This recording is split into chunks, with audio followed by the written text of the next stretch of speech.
Bottom of the first inning, Royal Blue Dogs facing Nick Mercek on the mound for the Rail Riders. As Lane Shires, the left fielder, leads things off and slices one down the right field line. That is a foul ball. Deathridge giving chase from right field along with Chandler from second base. Tyler, Nick Mercek on the year so far in the league has 20 2/3 innings pitched. He has pitched in 5 games, started 3 of those. He has a 1-0 record. He has a 3.72 ERA. He has 17 strikeouts and 14 walks. So the walks is a big problem for him in this game. He's got to be able to stay in the zone and stay around the zone and not really get into too many 2-0, 3-0 counts. And he's just got to work that zone and get really weak, soft contact. He had a fine outing against the Royal Blue Dogs a couple starts ago, but he gives up a leadoff base hit to Lane Shires as he shoots it into center field. So he is aboard with nobody out. But going back to Mercek, the last matchup between the Royal Blue Dogs and Rail Riders on July 2nd, Mercek went 7 innings, striking out 6, giving up just 3 earned runs and throwing 107 pitches. Far and away a season high. That has to be a season high. I don't think I've seen that in the league yet. 107 pitches from any pitcher, I don't think. We do understand earlier on in that top of the first inning we were having some audio difficulties. We apologize for that inconvenience, but we're back up and running now.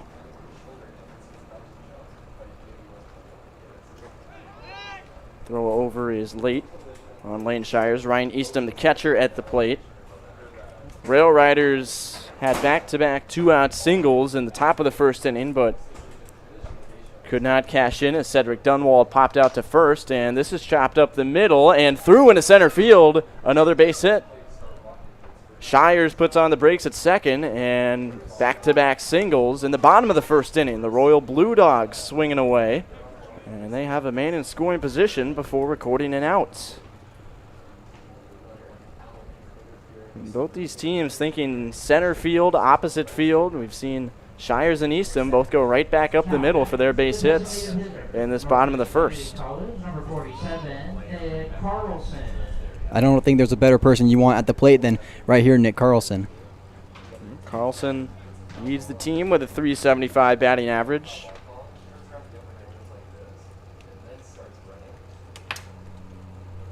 $18 hits on the year as he takes a slider away, ball 1. And also not to mention, Nick Carlson's batting .467 with runners in scoring position, which one is on second base right now. So perfect guy you want at the plate right now in Nick Carlson. He has 3 hits in an RBI against the Rail Riders this year. 1-0 pitch from Mercek. Up and away, 2 balls, no strikes. Mercek's last outing was a start against the Black Sox a week ago on Monday. He went 3 1/3 innings, giving up 7 earned runs on 8 hits, 4 walks. He struck out 2. Looking for a bounce back today, but not off to a great start. As the 2-0 pitch to Carlson. It's fouled away. 2 balls, 1 strike. Good rip on a hitter's count. Another good stat about Nick Carlson. He leads the team in quality at bats so far this year with 30. So another reason why you would want Nick Carlson at the plate here with runners in scoring position.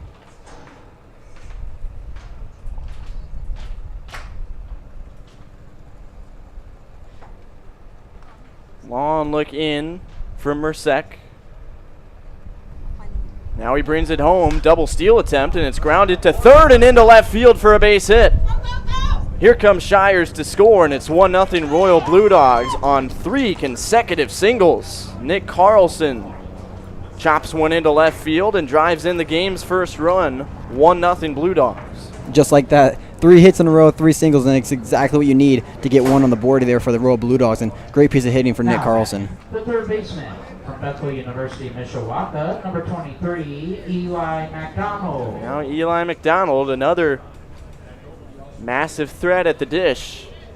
Does not get any easier for Nick Mercek as the cleanup spot comes up to bat. First and second, nobody out, a run already in, but McDonald lifts this one into shallow right. Could be trouble, and it's down for a hit, and it bounces past Deathridge for a moment. Everybody moves up 90 feet. And speaking of base hits that couldn't have been placed any better, how about that bloop single for Eli McDonald to load him up? I'm taking a look now because we saw the first baseman for the Roll Blue Dogs before, and now we over there see right field. I'm taking a look at the sun, and it is directly pointing into right field. So that whole spot over there today for the next hour or two is probably going to be a danger zone. And for hitters, that's exactly what you want. You want the sun facing right field, and just like that hit, you can't ask for anything better. So you got to use that to your advantage if you're a hitter. So now bases loaded, nobody out. And strike one to Luke Killinger, the right fielder.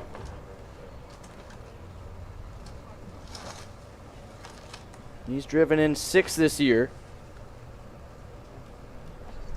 and had a 5-game hit streak snapped in his last game on Thursday as he hits a high chopper down the line, and that one with topspin bounces foul. So 0-2 and an opportunity for Mercek to execute a pitch and record an out without allowing any advance on the base paths.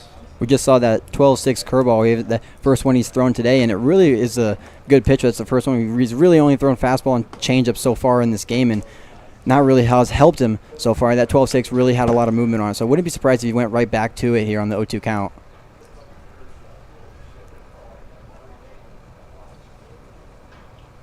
That was RBI number 12 earlier in the inning for Nick Carlson on the single. He's at second base. Eastham at third, McDonald at first. As Mercek looks in. Now ready with the 0-2. Killinger swings, fights it off, and out of play for a foul ball. Still 0-2. Oh, you gonna get it? All right.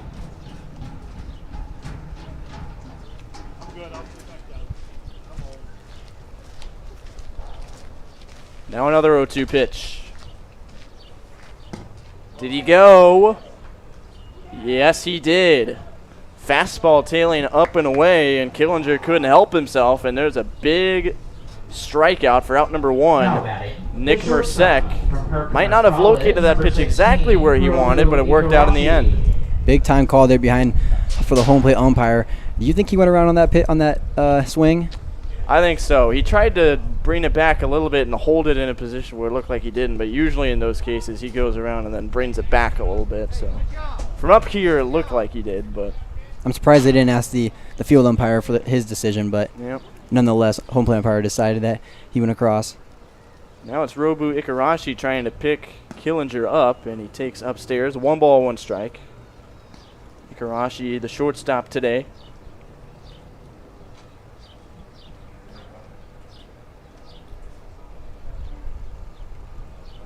Had a 3-hit, 3 RBI game against Crop Dusters last Sunday, so he's been hitting well, and he hits this off the end of the bat, nearly a double play. It ends up being a soft line out to Baker at short. As Carlson scampers back to the bag in time, and 2 outs, and the bases are still loaded up, as Nick Mercek has a chance to work out of this with just 1 run surrendered. Biggest thing here for Nick Mercek here, he's got to minimize as much as he can. He's got bases loaded. You just say he's got 2 outs. Real close from getting out of this inning here. He just got to do his best to get this batter right here, J.J. Schubert, out. So it comes down to Schubert.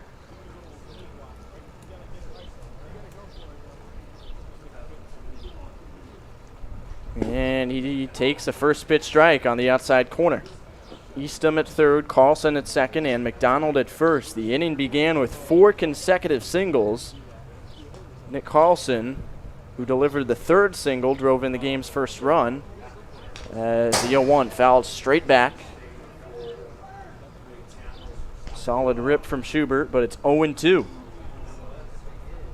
And you got to give Mercek credit, getting ahead of these hitters, even with all the traffic on the base paths. He is focused and locked in on the man at the plate. Can he make 1 more pitch to get out of it? Not yet. Upstairs, 1 ball, 2 strikes.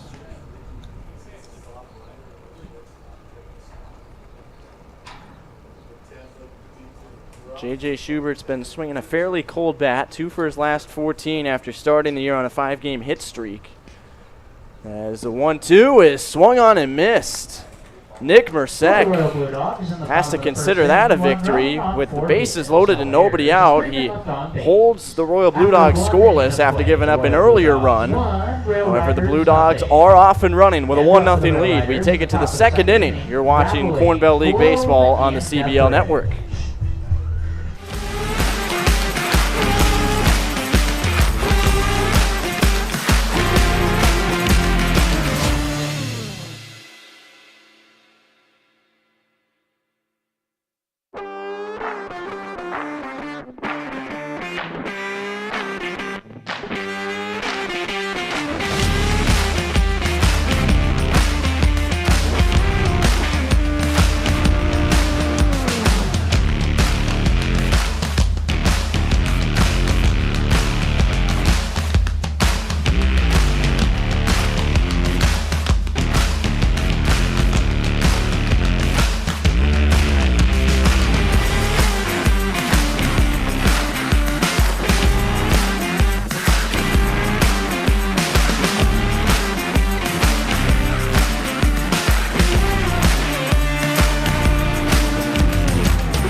Top of the second inning, it is 1-0 Royal Blue Dogs as they strung together 4 consecutive singles.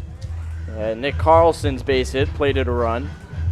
So now the Rail Riders, who made some noise in the top of the first inning but couldn't get anything out of it, will look to respond. They'll have their 6, 7, and 8 hitters, starting with Ben Ravelin as Evan Heeb goes back to work in the second.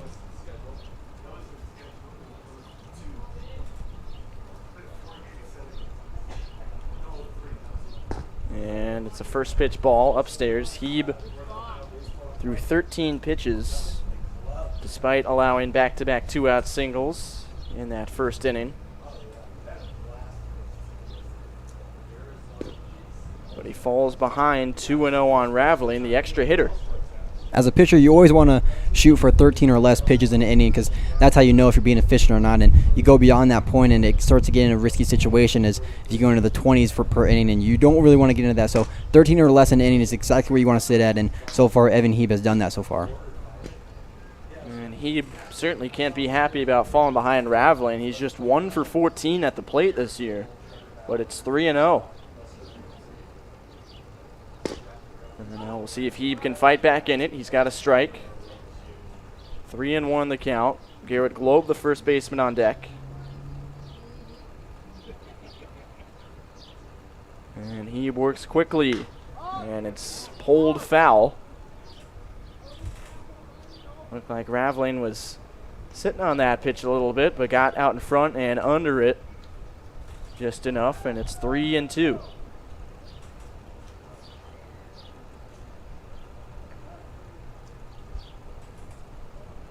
Heeb looking for his first strikeout of the day. But he misses outside, and that's a walk. And a leadoff walk to Raveling. And the Rail Riders have an opportunity to get this game tied as Raveling reaches to start the inning. Biggest thing here for Evan Heeb is you cannot let Raveling get into scoring position, because leadoff walk, that always turns into a bad thing, and you got to be able to minimize as much as you can, especially with no outs here. First pitch, off speed, locks up Globe for strike one. Garrett Globe, the first baseman. Batting average just under 200 coming in. And he is a double play candidate. He has the highest ground ball rate on the team, and he's out in front of that one, 0-2. Looked like it might have been a changeup from Evan Heeb that time. Take a look up the middle. Both middle infielders really kind of squeezing up the middles, trying to look for that ground double play ball. 0-2 pitch. Globe hacks it down the left field line. That is foul by just a few feet. That wind is blowing out down the left field line today, so anything hit out in that direction will carry pretty well, and that one nearly made it all the way into the corner on the fly, but foul ball, still 0-2. That ball jumped over the wall, and I saw it was still rolling about 4 or 5 seconds after, so that ball had a lot of power on it, so just needed to put that a little more to the right. Heeb looks in. Another 0-2 pitch on the way. Raveling leads off first. And it's swung on and missed. Off speed, and Globe couldn't get to it. And there's Heeb's first strikeout, and there's one away in the second. Big time off speed for Evan Heeb. We haven't seen that a lot today. We've seen a lot of fastballs from Evan Heeb, and it's a great off speed pitch, great slider for Evan Heeb to really get it first out there.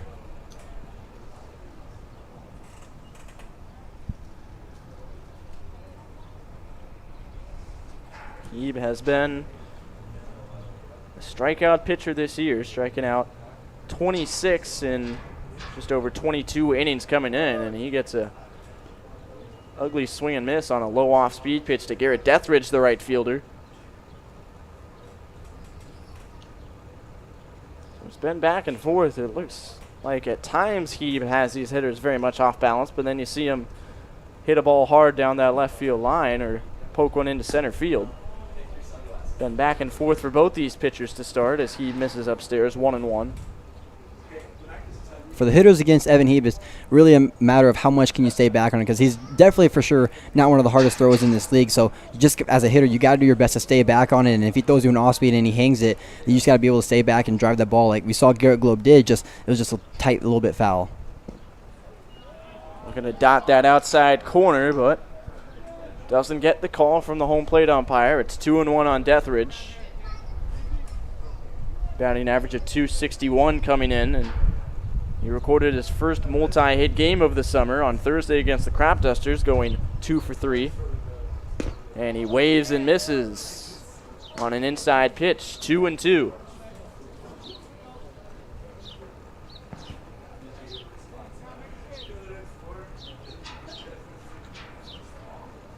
Outfield playing fairly deep. Shires in left, Jones in center, Killinger in right. As the 2-2 bounces away from the catcher Ryan Eastham, but he pounces on it quickly to keep Raveling at first, and the count is full. Nolan Chandler on deck, the 9-hitter. He'll be followed by Cole Ryan at the bottom of the order. 3-2 pitch coming.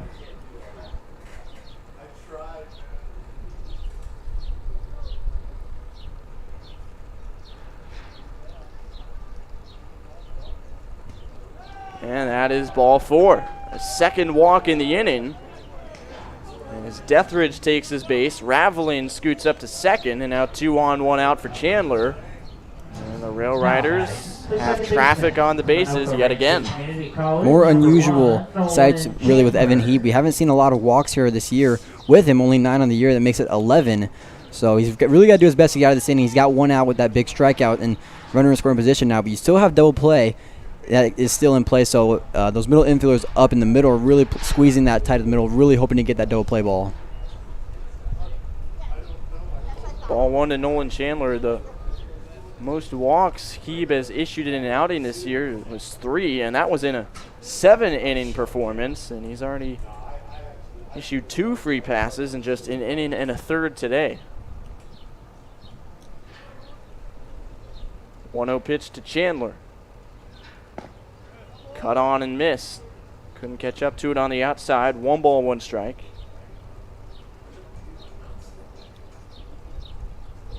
Chandler out of Anoka Ramsey Community College, hitting .120 on the season.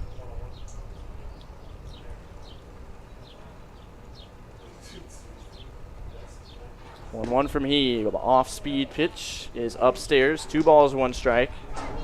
And Tyler, you got to always think about that pitch count he's on today. He has a 55 pitch count, and he's currently at 32 pitches. So you really got to think about when you want to start getting a reliever really start up in the bullpen. So, and it's a matter of how many pitches can he get out of here in this inning.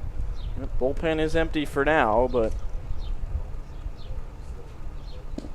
we might see some action soon as that's swung on and missed. 2-2, and pitch count is something that's been in effect for a couple weeks now for Evan Heeb. So the Royal Blue Dogs have the ability to plan and put together a roadmap for how they want to go about their pitching and relievers when Heeb starts the game, as the 2-2 pitch is in there on the inside corner. Chandler takes a backwards K. He's not happy with himself. He'll head back to the dugout, and Cole Ryan will look to pick him up with 2 on, 2 out. Big time strikeout right there for Evan Heeb, doing his best to minimize as much as he can with runners in scoring position. That's the best thing you can ask for, is a strikeout looking. So Heeb, against the first 4 batters of the inning, has alternated between walks and strikeouts. And he fires a beautiful outside corner offering for strike 1 to Cole Ryan, the DH. Batting in the 10 spot with a batting average of .257. He, however, is 0 for 9 against the Royal Blue Dogs this year. Their pitching has had his number. 0-1, rolled foul. And now 0-2, and yet again, opportunity to get out of a jam. Heeb got out of trouble in the first. Merced gave up a run, but wiggled out of a potentially much more dangerous situation in the bottom half of the first inning. Now Heeb has the opportunity to do it again with an 0-2 count. Raveling at second, Deathridge at first. And the pitch is high. 2 balls, 2 strikes. That seems to be where Heeb is missing most consistently upstairs. He's located most of his pitches where he's wanted them, but he's not leaving much out over the plate.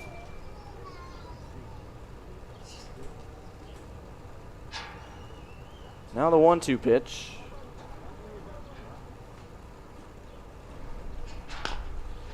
Lined softly past the mound, and they get the out at second base. Ikarashi flipped to Redding, and that takes us to the bottom of the second inning. Heeb works out of a jam once again. It's 1-0 Royal Blue Dogs on the Corn Belt League Network. Redding and Jones.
Bottom of the second inning, Royal Blue Dogs lead the Rail Riders 1-0. Tyler Reidy and Max Coughlin with you on the Corn Belt League Network. The first of 2 games we are bringing to you on this Monday evening.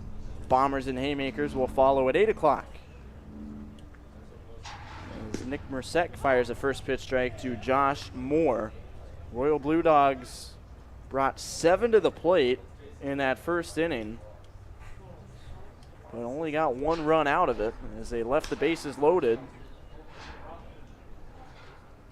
making 3 consecutive outs with ducks on the pond, as it's 0-2 to Josh Moore, the first baseman.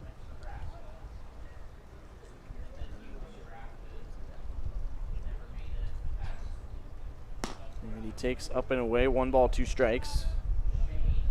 Looked like a similar pitch to the one that Killinger went up and chased on the check swing strikeout back in the first.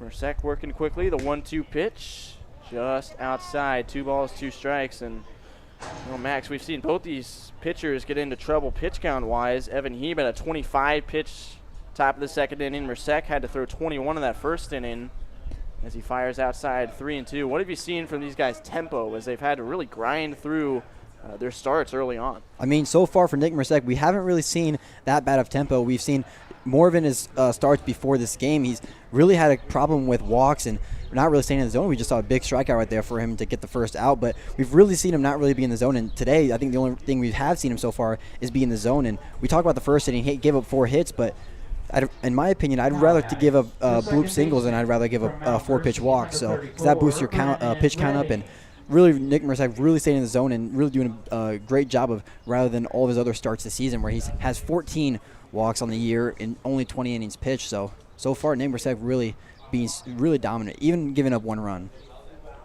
Gets the strikeout of Josh Moore. He struck out 3 of the last 4 Royal Blue Dog hitters. And now he deals with Brennan Redding and floats a 1-0 offering in there for a strike. Redding, the second baseman out of Mount Mercy University. He takes one upstairs, 2 balls and 1 strike.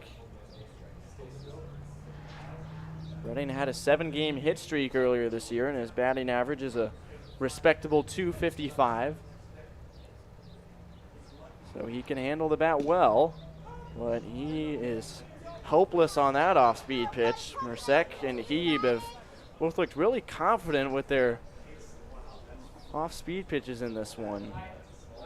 This time Mercek floating it in there on 2-1 to get the count to 2 strikes. And then he goes fastball 3-2.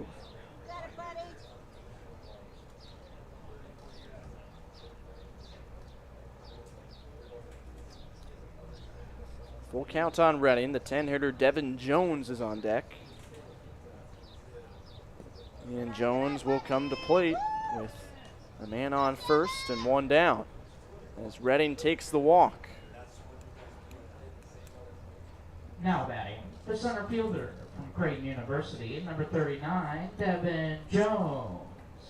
So here's Jones, the center fielder from Creighton. He has tremendous speed. Leads the team with 7 stolen bags this year and 16 runs scored. And he is also not afraid to take his walk. He is tied for the Royal Blue Dog lead with 11 bases on balls this season. The biggest thing here for Jones is if Mercek throws him an off-speed, he's got to do his best to sit back on the ball. So we've seen all summer long, he's really out in front on basically every single curveball has been thrown to him. So he's got to do his best to sit back on it. And Nick Mercek's really got to understand that he's not one of the best off-speed hitters. So if he can understand that and just throw him off-speed right down the middle or even a low and away, then probably would work to Mercek's advantage. 0-1 to Jones. Runner takes off, and that is a high throw, but it's backed up well by Gabriel Baker. Van Pelt had to throw from a knee, fading away from second base a little bit as he was receiving the pitch and couldn't get anything on it and lofted it over second. So it's a stolen bag for Redding, and now Jones has a man in scoring position. And the double play would have been difficult enough with his speed, but now it's completely out of the question.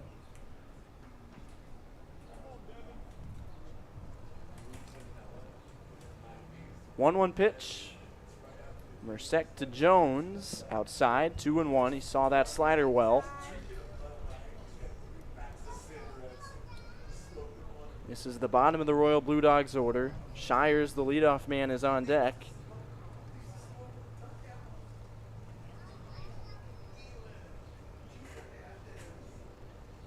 Two-one is way outside on a fastball, 3-1, and Mercek would hate to let Jones get on base and have multiple base runners as he goes through the top of the order, which collected 4 straight singles off of him in the bottom of that first inning.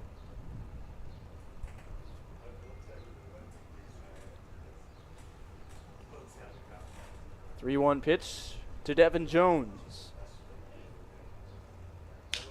Line, center field. Enertson on the move. He makes the catch. And no advance from Reidy as he goes back to second base. So Jones puts a good swing on it, but can't drop it in, and there are 2 away. Not a bad piece of hitting right there from Jones. Mercek threw him that off speed, and he really sat back on it, just put it in a spot where center fielder was. So not a bad swing, though, for Devin Jones. So now it's Lane Shires. Singled and scored the game's first run in that first inning.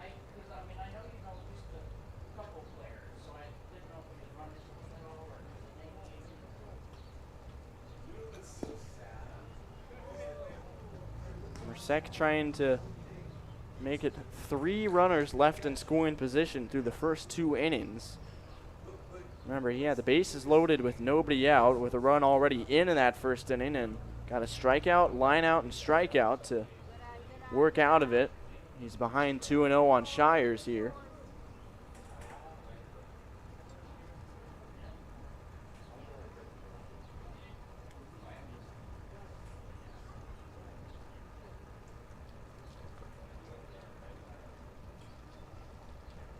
Two-0 pitch. Doesn't catch the outside corner. 3 balls, no strikes. Shires had a 3-hit, 3 RBI game against the Rail Riders in their second meeting of the year on June 28th. And one of those 3 hits was a triple. And he's taken all the way 3-0, and it is upstairs for a walk. 2 on, 2 out, and the Royal Blue Dogs, with the best part of their order coming up, have an opportunity to build on their lead in the early innings. Both in the first, or both in the top and the bottom of the second inning, we've really seen both pitchers on their first signs of struggle. We saw Evan Heeb walk 2 batters in a row, and now we've seen Nick Mercek really starting to struggle here. He's at 2 outs, so that's a good thing, but he's got a runner in scoring position and a runner on first base here, especially with the heart of the order up. Catcher Ryan Eastham lifts this one foul. It's interesting. Offenses on both sides are finding different ways to have success. In the first inning, we saw 6 combined singles between 2 ball clubs, and now in the second inning, 4 combined walks. 2 for the Rail Riders, 2 for the Royal Blue Dogs. Making it very difficult on these pitchers on a hot summer evening in Omaha. That one well located on the outside corner, and Eastham is behind 0-2. He singled in that first inning. One of the 4 to do so off Mercek.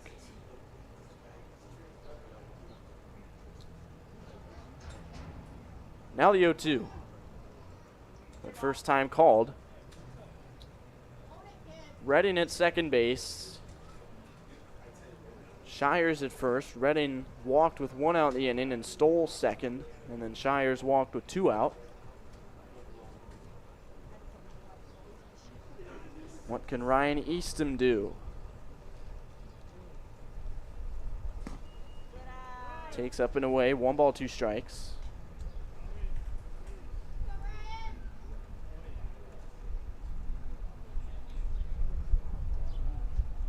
Eastham, as you said earlier, Max, the team leader in quality at bats. He's not afraid to see some pitches and work deep into a count, and that's a great take on a slider that bent low and out of the zone. 2 balls, 2 strikes. You could tell he was thinking about offering, but held back at the last moment. 2-2. Biggest thing here for Mercek, you cannot let Ryan Eastham get on, because then that puts Nick Carlson at the plate, and Nick Carlson is also a team really up there in quality at bats, and he's at batting .375 on the year, so a really big hitter that I really would not want behind the dish. Grounded to short. Tough play, and what a throw to get the out from Gabriel Baker. On the run, fading away from first with his momentum taking him to the third base line. He throws out Eastham to end the inning, and once again, Nick Mercek is out of danger. Still a 1-0 lead for the Royal Blue Dogs. You're watching Corn Belt League Baseball on the CBL Network. Rail Riders, nothing.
Top of the third inning, Royal Blue Dogs 1-0 their lead over the Rail Riders, and it could be a drastically different score. We've seen some more clutch hitting, but clutch pitching has been the story, as really in each of the 4 half innings there's been at least a couple base runners on, with 1 down, 2 down, as that is way outside ball 1 from Evan Heeb, and this is almost certainly his last inning with the pitch count limitation. He has thrown now 39 pitches, and they want him right around 50 and 55, as you said, Max. And Braden Bach, Tanner Durazo are up in the bullpen for the Royal Blue Dogs, as it's 1-1 to the top of the order, Derek Enertson. And for Evan Heeb, you really can't be mad on passing the torch over to Tanner Durazo, or you have Braden Bach, because those are 2 great pitchers out of the bullpen that you really can pass the torch to, especially with the 1-0 lead. So Evan Heeb really has got to do his best to minimize the runs right in this inning and do his best just for his job. Pitch up and away, fouled back. 1-2 to Enertson, who grounded out to third in the first inning. Rail Riders had first and second 2 out in the first, and then first and second 1 out in the second inning. Couldn't capitalize on either chance, as that swung on and missed. Pitch gets away, but the throw down is in time from Eastham. And there's 1 away, strikeout number 3 for Evan Heeb.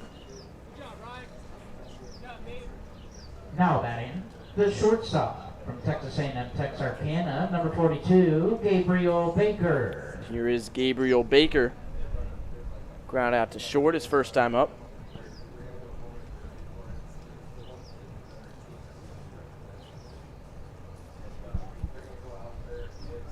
Baker was 1 for 3, reaching on an error and scoring a run on Friday against the Bombers. He drives this one to the gap in left center, but Devin Jones tracks it down and makes the play. 2 down. Evan Heeb really working efficient here in the top of the third inning. He's only at 42 pitches, started the inning at 39, so not a bad start here to this third inning for Evan Heeb. 3 shutout innings is about the best thing you can ask for from him, as he is on the road to getting back into form after the tendonitis issues. And you think about it here, if he gets out of this inning here in the next 2 or 3 pitches, you never know if he can go back out for that, if they're going to push him over there to the 4th inning. And gets a grounder right back into his glove. Got it down there just in time and flips underhand to Moore for the 3rd out. And that's a quick 3rd inning. No drama this time for Evan Heeb. And he keeps his team ahead by 1 as we go to the bottom of the 3rd inning. Royal Blue Dogs lead it 1-0 over the Rail Riders.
Bottom of the 3rd inning, 1-0 Royal Blue Dogs, and they have the heart of the batting order coming up. Nick Carlson, the designated hitter, leading off. As Nick Mercek has walked the tightrope through his first 2 innings, but has allowed just 1 run. He got out of a bases-loaded jam in the first.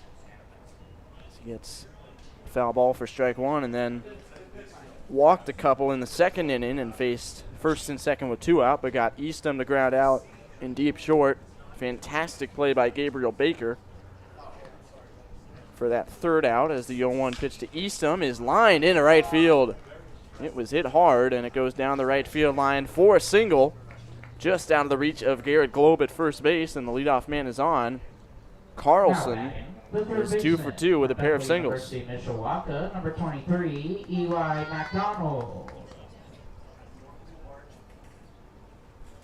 That brings up Eli McDonald. And Royal Blue Dogs, a couple times now we've seen them hit the ball hard to the opposite field. They sure do look comfortable at the plate, at least the top of the order does. McDonald takes ball 1. That's the biggest thing here for Nick Merced going into this bottom of the 3rd inning. You really can't leave balls down the middle. You can't leave them in just a little bit, because these hitters aren't scared to pull a ball, or especially even go opposite with the ball, like we just saw Nick Carlson do. So, and they have 5 hits on the game so far, but nonetheless, Nick Merced really has been competing as good as we've seen him all year. He had his last start on Thursday. He had that really good start and really showing up to it in this game. So nonetheless, 1 run given up so far, only 5 hits, but Nick Merced really competing in this game. Carlson over at first base, quietly having a monster year. This is now his 5th multi-hit game of the season, and with his 2 singles, he's reached base in 18 out of his 19 games played this year. There's a ground ball past the mound, safe at second, and the throw to first is there to get McDonald. And that certainly could have been 2 had McDonald hit it any harder, but just didn't get to second base in time for the out on Carlson, so he moves up, and now Killinger digs in with a man in scoring position and 1 out. Lou Killinger. Tyler, I really think we can say that so far we have a pitcher's duel type game going on here for us. even though there is a runner on second base here and they have 5 hits, it's only 1-0. So I guess we could say we have a pitcher's duel between Evan Heeb here and Nick Mersek. Very different type of pitcher's duel from what we saw yesterday. I mean, we saw starting pitchers just mowing through lineups all 3 games, from Cole Warner, Brandon Krebs, 2 guys who both went over 6 innings pitched. Warner had the complete game with 123 pitches, but yeah, you're exactly right. It's a pitcher's duel as far as the scoreboard is concerned, but look at the pitch count and look at the base runners, it's not pretty. 0-1 is the count on Killinger, the right fielder. He struck out with the bases loaded and nobody out in the first.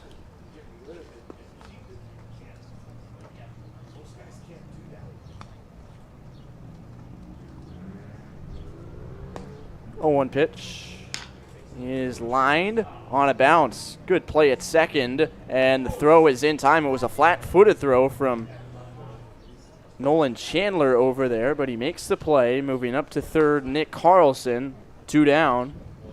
And the infield defense from the Rail Riders, starting with Baker's long throw to end the second inning, and then that one by Chandler to handle the tough hop. Really helping out Nick Mersek. I mentioned it earlier in the pregame show that that's going to be the biggest thing for the Rail Riders today, is they got to make sure they have lockdown defense, and so far, going into the bottom of the 3rd inning, they really have shown their defense and really helping out Nick Mersek behind him. Ball 1 to Robu Ikarashi, who lined out softly to shortstop in the first inning.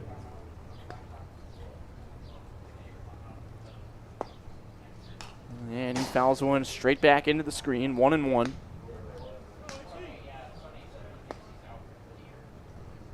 Mersek has allowed 5 singles. He has walked 2. He struck out 3.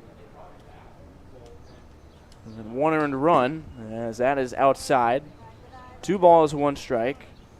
Certainly have to be wary of a wild pitch with Carlson at third.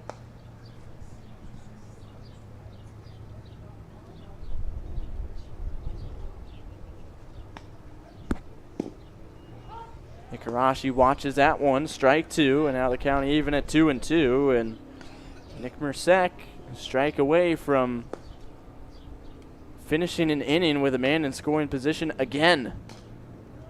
And I'll have to wait. Ikarashi spoils off a slider down and away for foul ball. I'm taking a look over there at the Royal Blue Dogs bullpen and really seeing Braden Bach really starting to get hot, so I wouldn't doubt that next inning is Evan Eaves' final inning of work. And a swinging strikeout. Ikarashi chases outside. And yet again, Mersek out of a dangerous situation. He preserves the 1-run deficit. Rail Riders looking to get this thing tied when we return. You're watching Corn Belt League Baseball on the CBL Network.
Top of the fourth inning, Royal Blue Dogs are staying with Evan Heeb Number 40, Jackson as he Van will Pelt. face the 4, 5, and 6 hitters, Jackson Van Pelt, Cedric Dunwald, and Ben Raveling for the Rail Riders.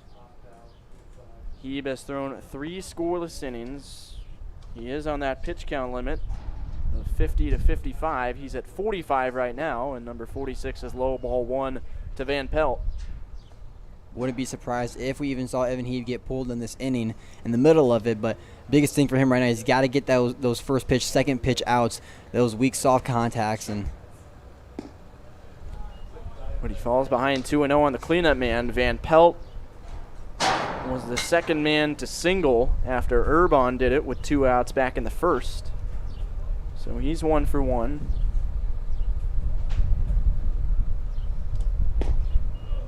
And now 2-1. Braden Bach has ceased his warm-up, at least momentarily, out in the Royal Blue Dogs bullpen.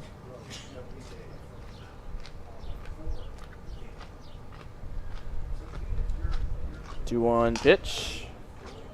Chopped foul to the right side. And it is 2-2. For the Rail Riders, no runs, 2 hits, no errors. And the Royal Blue Dogs, 1 run, 5 hits, no errors. But they have left 6 on base. Rail Riders have left 4. As that's up and away, 3 balls, 2 strikes. So it has been a game of missed opportunities combined with clutch pitching from Heeb and Mersek. Here's the 3-2. Inside, ball 4. Great take from Van Pelt. He thought about it. He definitely did not like that call. Went to down on that. Really thought he got that inside strike, but the left fielder from Mount Mercy, number 30. saw Braden Bach Cedric come in the Dunwald. dugout, so he is most likely ready to go. Braden Artzer, once again, the courtesy runner for Jackson Van Pelt. For Briarcliff, number 50, Braden Artzer. Artzer with 13 stolen bases to lead the team by a mile. Now it's Cedric Dunwald, the left fielder. He popped out to first base to end the first inning with runners at first and second. And he takes one low, ball 1. Bach is up and throwing once again.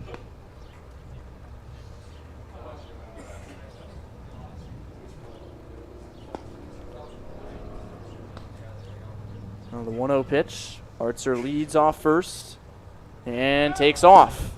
It's a strike and no throw down from Eastham. Stolen base number 14 for Braden Artzer, and he moves into scoring position with nobody out.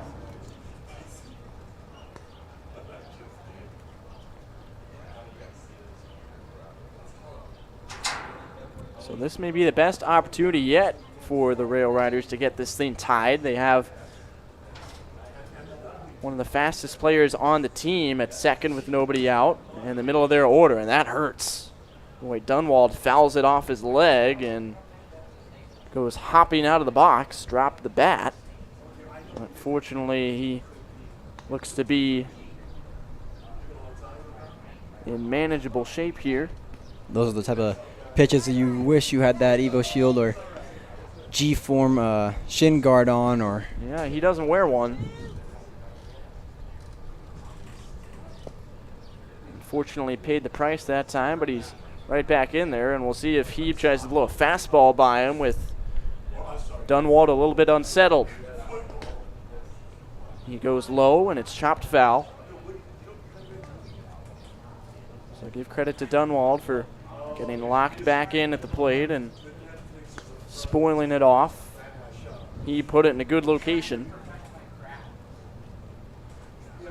1-2 the count. Jones is shaded over toward left center field. Killinger, the right fielder, is toward the line, so the right center gap is wide open.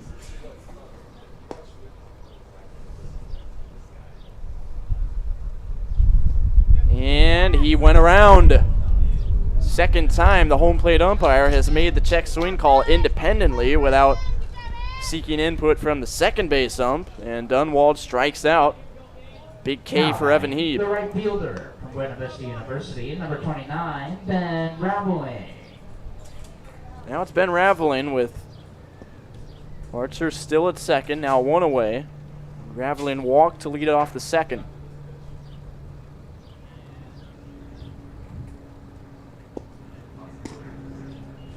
That's inside, ball one. He's currently sitting at 56 pitches now, so they might be letting him go out till this inning ends, but if it starts to get out of hand, I wouldn't be surprised if we saw Braden Ball come in and take over for Evan He, but nonetheless right now he's really got to do his best to get out of this inning and really keep Archer over there at second base. 1-0 pitch, looped into shallow left field. That is dropping. Archer moves up to third. And they're on the corners with one down as Ben Raveling loops one into left field in front of Lane Shires. And they're on the corners for Garrett Globe, the first baseman. Now batting, the first baseman from Creighton Club team, number 11, Garrett Globe. Back to your point on Hebe, I wouldn't be surprised if the leash is lengthened just a little bit on that pitch count limit, because this is his third start since the tendonitis problems, and he's gone 34 pitches, then 53 pitches, so might be letting him escalate it up a little bit further.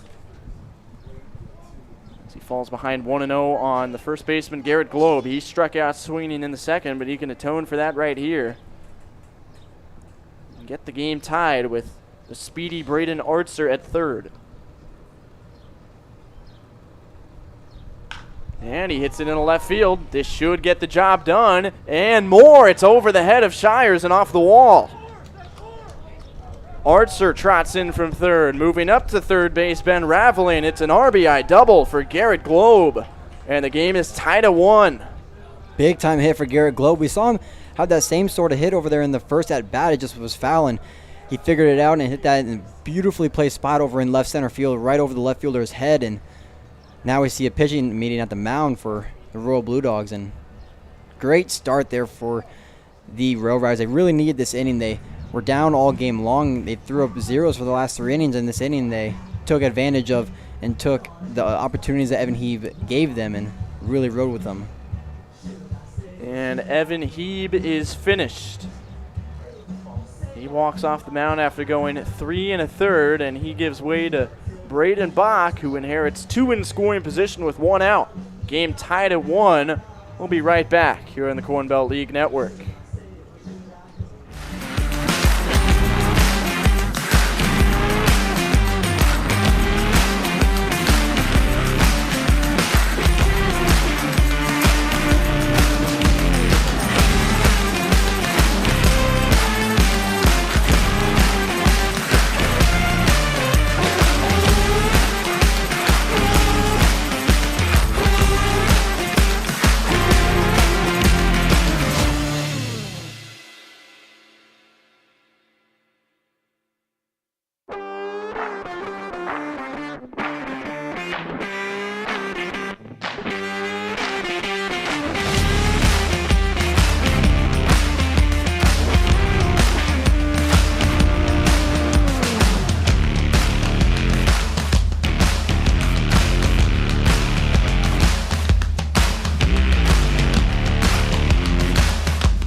Back here at J.J. Isaacson Field, Game is tied at 1. Royal Blue Dogs and Rail Riders as Braden Bach takes the baseball here in the top of the 4th inning with runners on 2nd and 3rd and 1 out. And Max Bach is not a great name for a pitcher, but he's performed well this year. What do you have on him? Braden Bach really mainly used as a reliever. He has pitched in 8 games, started 2 of them.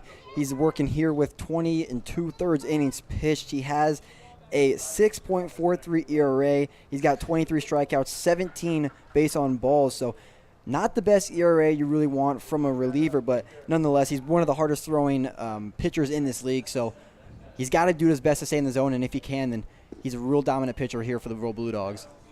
Bach out of Northern Oklahoma Enid as he fires outside, ball 1 to Garrett Deathridge, who walked in the 2nd against Evan Heeb.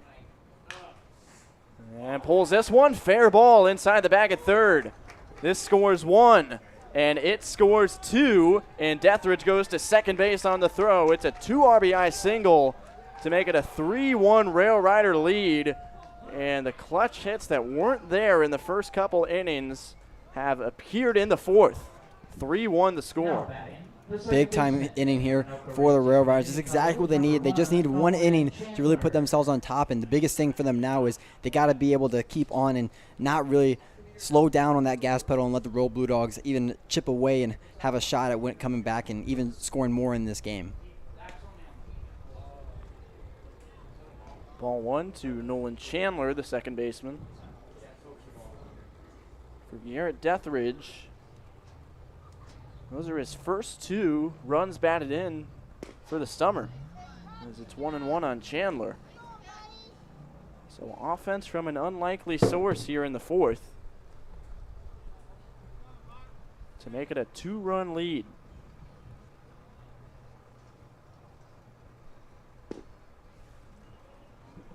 Good eye from Chandler as he watches a slider bend out of the strike zone. 2 balls, 1 strike.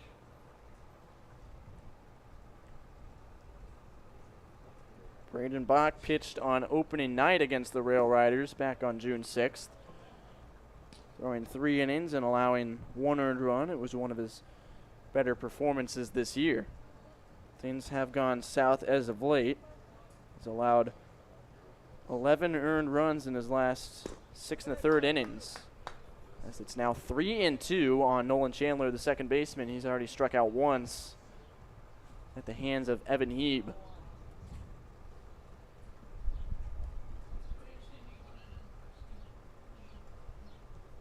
Deathridge at 2nd, 1 out. Gets a big lead, and that is upstairs, ball 4. So the 2nd walk of the inning, the 4th walk in the last 3 innings for the Rail Riders, and now they put 2 on with 1 out for Cole Ryan, the bottom of the order. Braden Bach really has got to do his best here to get that soft contact up the middle. Hopefully get a double play ball and get the Royal Blue Dogs out of this inning, which really has hurt them a lot in this game. Only inning where they have had more than 3 runners on base for them, and they got to do their best to get out of this right now. Cole Ryan takes ball 1. He's 0 for 1, grounded into a fielder's choice to end the 2nd. And there's an off-speed pitch that finds the zone. 1-1.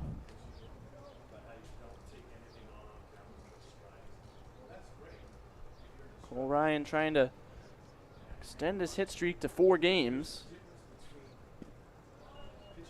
And he takes that one. Another slider, low and outside the zone, 2-1.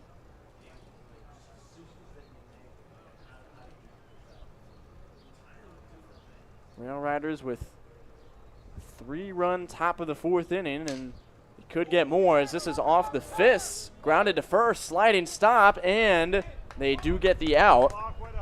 As Bach covers with more sliding to retrieve the baseball, and now 2 in scoring position with 2 outs, but that's a fine job by the first baseman and pitcher combo to just get 1 out on that play. Braden Bach really did a great job of jamming him up there. It really sounded like it might have been a broken bat there, but you take a look at the bat and it's a bomb bat, and those are the wood composite bats that don't really break that too often. So, but nonetheless, really a great job, Braden Bach, really mixing in and out of the zone and really not being afraid to throw inside and really jamming the hitters up. And this is lifted into center field. Devin Jones goes out into left center and makes the catch on Derek Enertson. That's the final out of a productive top of the fourth inning for the Rail Riders. They turn a 1-0 deficit into a 3-1 lead. We'll see how the Royal Blue Dogs answer when we return on the Corn Belt League Network.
Bottom of the fourth inning, Royal Blue Dogs, after scoring first and taking a 1-0 lead early on, now face a deficit as the Rail Riders have responded with 3 in the top of the fourth.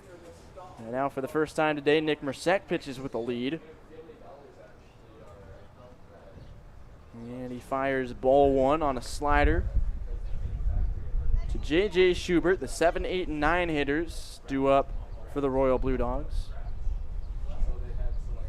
Tyler Reidy and Max Coughlin with you on the Corn Belt League Network. The first of 2 games on tap for this Monday evening. As this is grounded up the middle and off the glove of Gabriel Baker on into center field, a base hit. So the leadoff man is on in the fourth. J.J. Schubert with a single up the middle to get things started. The first baseman from Northeastern Junior College, number 36, Josh Moore. Nick Mersek now up over 60 pitches as he fires strike 1 to Josh Moore, the first baseman. He's really had to grind through the early part of his start. Working out of a bases loaded, nobody out situation in the first. Had 2 on, 2 out in the second. Got out of that and then worked through a leadoff single in the third. Josh Moore struck out swinging back in the second. And now he takes one upstairs. 1-1 the count. Schubert has just 1 stolen bag on the year over at first.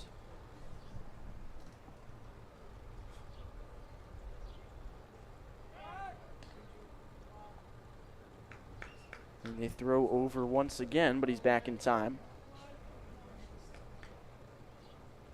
Both teams have hit the ball well today. 5 hits for the Rail Riders. 6 now for the Royal Blue Dogs after the leadoff single by Schubert. And it's 2-1 on Josh Moore. Using all parts of the field.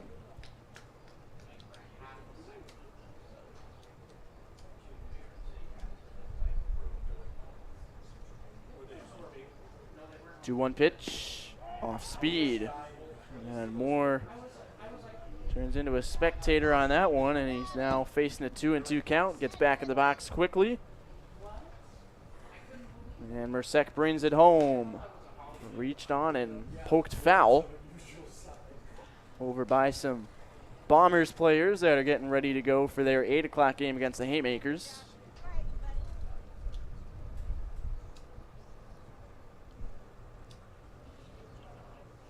Now another 2-2 pitch. Inside, watch out. Moore twists out of the way, and the count runs full to 3-2. The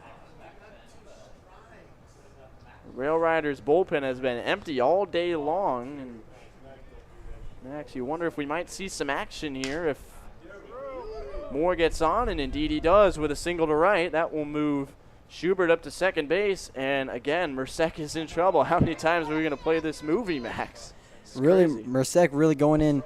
We're in the bottom of the 4th inning. His pitch count isn't too high. He's got 0 no outs here with runners on first and second base. He's got to do his best to minimize as much as he can. And if you look on the other side for the Royal Blue Dogs, they got to do as much as they can to really take advantage of the opportunities right now that Nick Mercek has given him. And so far in this inning, they really have. You have J.J. Schubert on second base in scoring position. We just got a hit right there. So Blue Dogs really have to take Team ABs and do their best to take advantage of the opportunities that they're given and really just work their way back. Outside, ball 1-2. Brennan Redding, the third baseman. So make it 6 out of the 8 half innings where we have seen at least 2 base runners for the offensive team.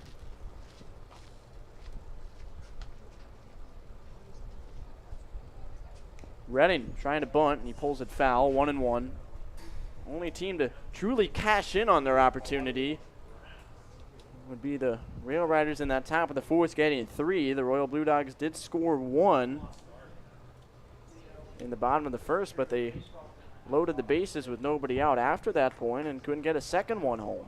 And Tyler, I'm taking a look over there in the Rail Riders bullpen, and I'm seeing P.J. Lauk starting to get up there and get loose, and there's another player. I can't see the number, so I'll get back to you with him in a little bit, but I see P.J. Lauk with his glove on and really starting to get loose there in the bullpen, so wouldn't be surprised here if we saw pitching change in the next inning or two. Right now, Nick Mercek is sitting at 67 pitches, so not too bad in the going into the 4th inning, but nonetheless, if get some runs scored on him here, I wouldn't be surprised if we saw P.J. Lauk really get hot.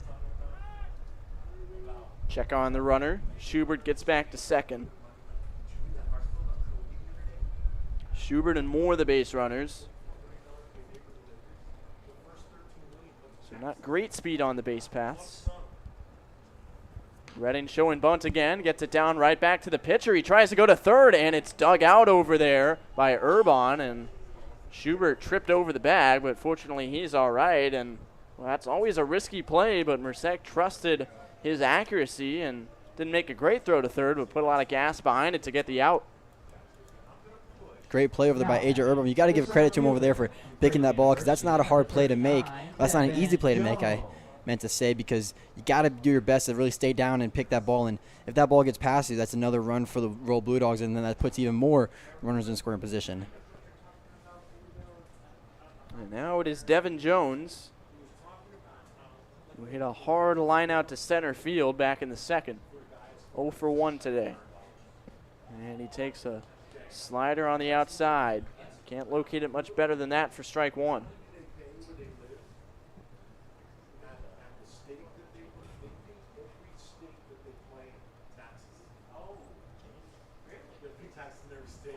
Moore at second, Redding at first.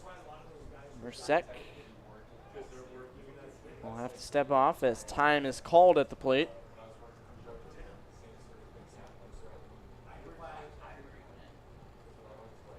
Devin Jones is the bottom of the order. 10-hitter for the Royal Blue Dogs as the 0-1 is in the dirt, bounces away. Moore got a great jump, and he takes third with Redding going to second base as well. That didn't get too far away from Jackson Van Pelt behind the dish, but just a great read from both base runners.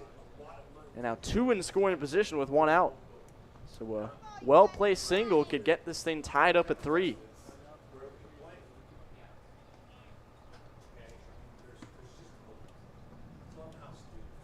One to Jones with the infield in. He waves through a fastball up and away. 1 ball, 2 strikes.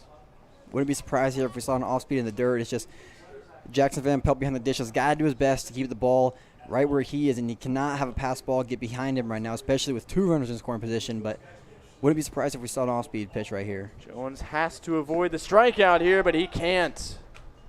It's been a problem point for him all season long, and he waves and misses at a fastball up and away for strike 3, and that's a big second out, as it'll come down to Lane Shires, the top of the order, with second and third and 2 outs. And Tyler, I mentioned right when Nick Mercek really started to get in some trouble in this inning, I said he's got to do his best to minimize, and so far he really has done his best to minimize all those runners and really keep them holding them at their bases.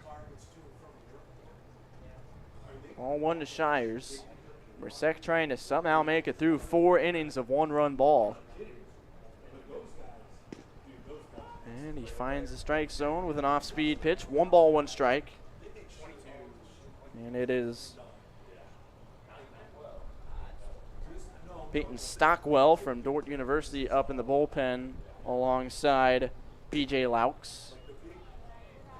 2 right-handers as it's 2-1 on Lane Shires. I love whenever the Dodgers are in town because I just don't always go to play,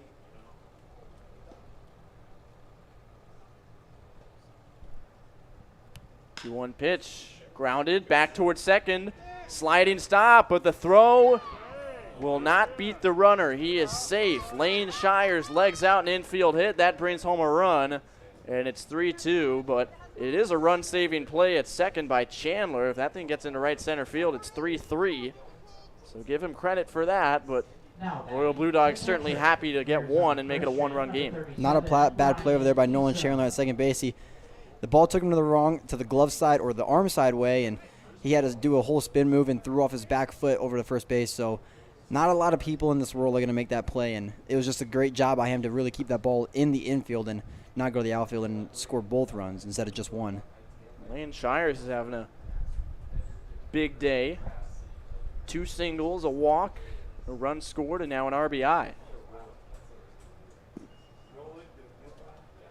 Low and away ball 1 to Ryan Eastham, the catcher, who has singled and grounded out.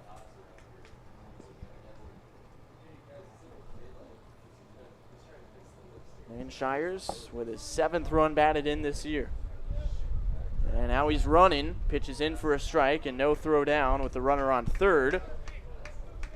So Shires nabs his 6th stolen base. And now Royal Blue Dogs right back in the same position. 2 in scoring position, 2 out.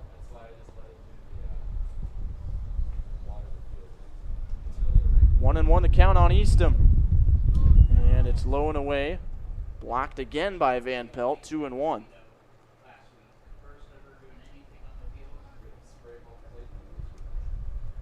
Redding at third and Shires at second. They both have very good speed. Makes me feel good that you're not a prima donna like other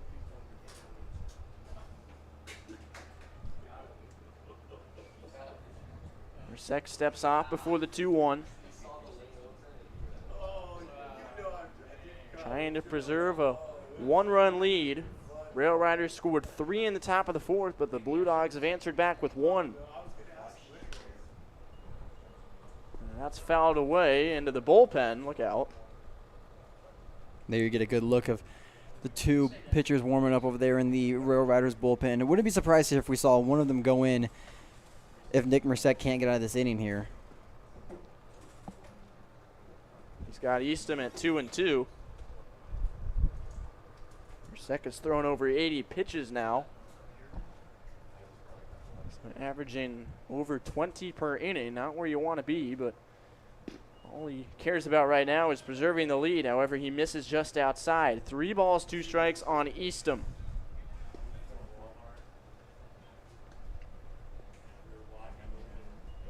And this setting up to be one of the more impactful pitches of the ball game here.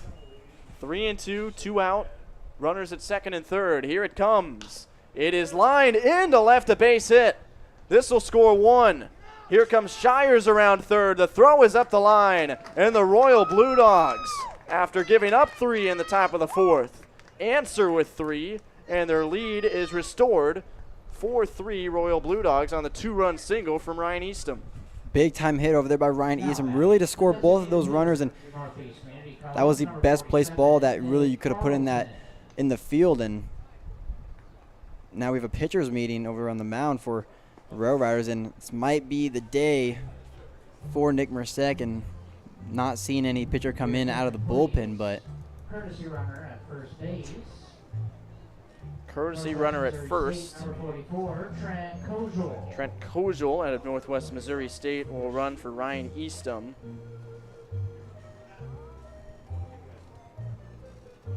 Does appear that Mercek will stay in the game, and indeed that's the case.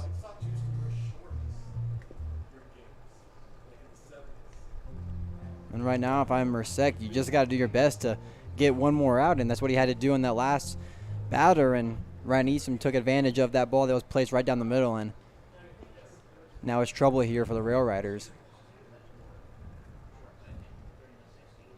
You got to tip your cap to the top 4 hitters in this Rail Riders order. They're a combined 7 for 9 with 7 singles. They've driven in 3 of the 4 runs. Check that, all 4 runs, and they've scored 2 runs as well. 0-1 the count on the 3-hitter, Nick Carlson. Runner goes, it's lifted foul. As Eastham, or check that, Trent Kozel, the pinch runner, was moving from first, 0-2.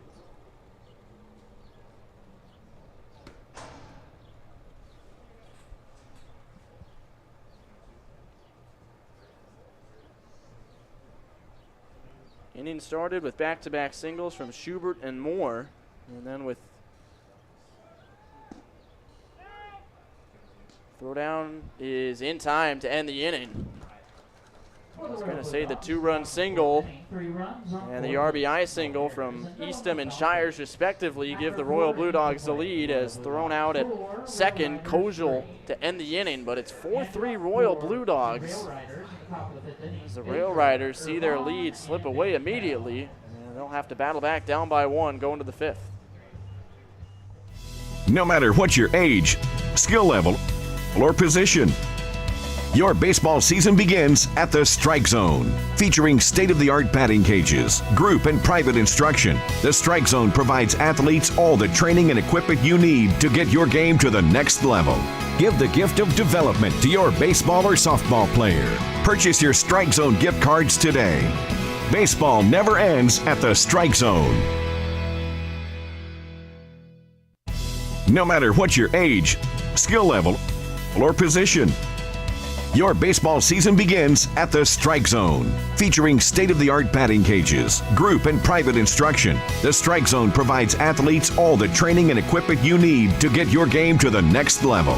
Give the gift of development to your baseball or softball player. Purchase your Strike Zone gift cards today. Baseball never ends at the Strike Zone.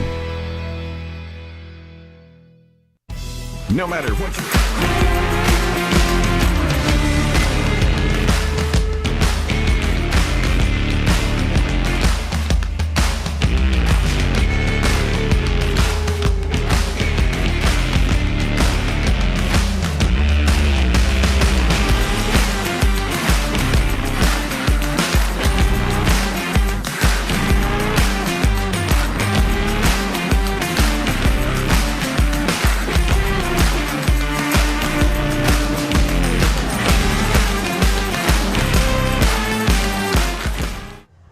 Top of the 5th inning, it has turned into a back-and-forth affair between the Royal Blue Dogs and the Rail Riders, as it's now a 4-3 Blue Dogs lead, as they scored the first run in the first inning of the game to take a 1-0 lead, but then the Rail Riders answered with 3 in the top of the 4th, and before they could even realize they had a lead, the Royal Blue Dogs put 3 on them in the bottom of the 4th to take a 4-3 lead. So here we are with Braden Bach remaining on the mound after he relieved Nick Mercek in the 4th. Fires ball 1. Biggest thing here for Braden Bach, he's got to do his best to keep him at 3 runs and not let him score anymore. And check that, Bach relieved Evan Heeb, not Mercek. 3-0 the count on Gabriel Baker, the shortstop. And that is up and in. Ball 4. Leadoff walk to Baker. And the tying run is on to begin the 5th. So we could be in for yet another lead change with the heart of the order coming up. 3-hitter A.J. Urbon steps in.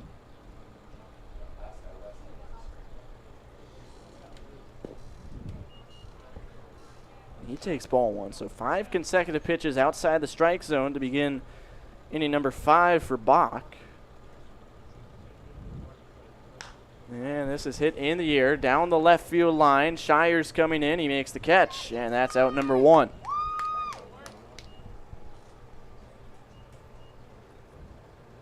So Urbon is 1 for 3, and now Jackson Van Pelt, who's having a productive day. Singled in the first, walked, and then Braden Artser courtesy ran for him and came around to score.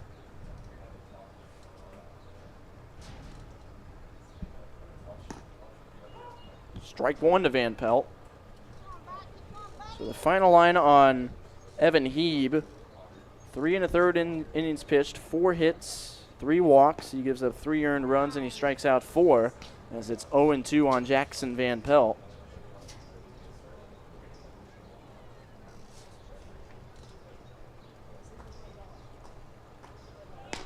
Runner takes off, pitches outside. The throw is dropped, but backed up well again by Ikarashi. It's a stolen base for Baker, and he's in scoring position with 1 down.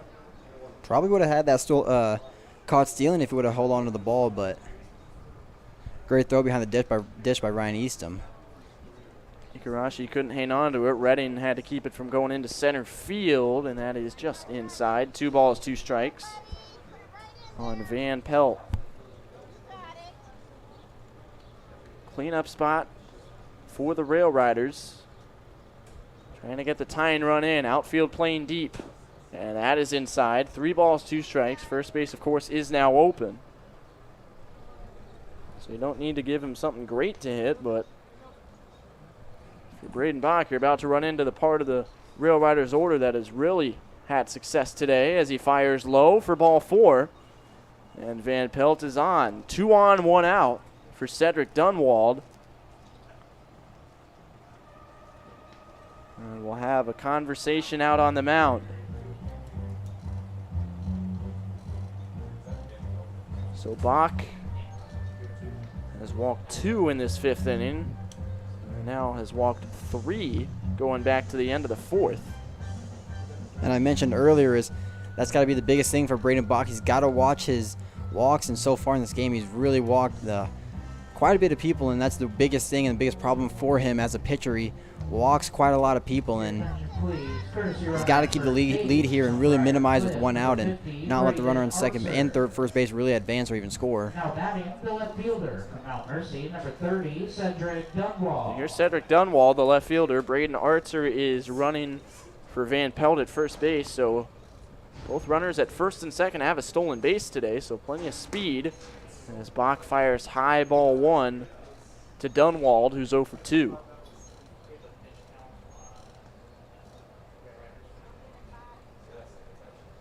Cedric Dunwald 4 for 6 against the Royal Blue Dogs coming into the day as he gets ahead 2-0. Trying to dig out of what has now become an 0 for 12 ever since his 7-game hit streak. Bach gets it to 2-1. Baker at second, Artser at first. Both of them walked. And Bach has fired 2 consecutive strikes, and he evens the count at 2-2. So Dunwald probably thinking, I'm going to make this guy throw me a strike and take pitches until he does, but now he's got to swing away, and he fouls it off.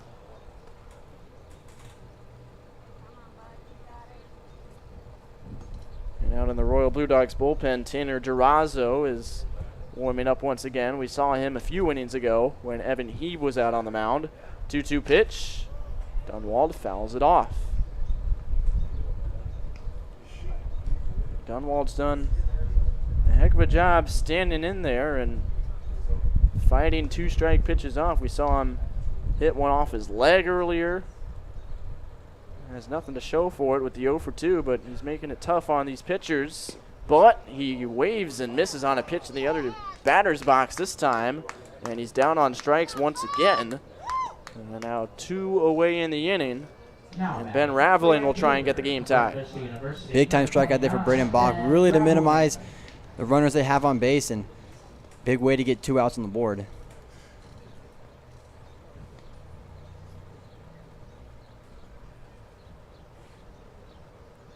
Raveling takes inside ball 1. These next 3 hitters, Raveling, Globe, and Deathridge, have combined for 3 hits, 2 walks, 3 RBI. All 3 runs batted in for the Rail Riders. As the 1-0 pitch is outside 2-0. Raveling specifically is 1 for 1 with a single walk and a run scored in that 4th inning. He's ahead 2-0.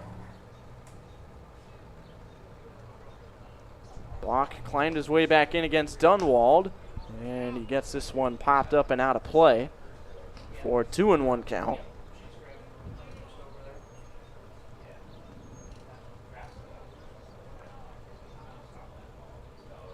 Both the left and right sides of the infield are open, with the middle infielders holding the runner at second and the corner infielders guarding the lines. And now this gets away to the backstop, and 2 will be in scoring position as both Baker and Artzer take 90 feet, and it's a 3-1 count.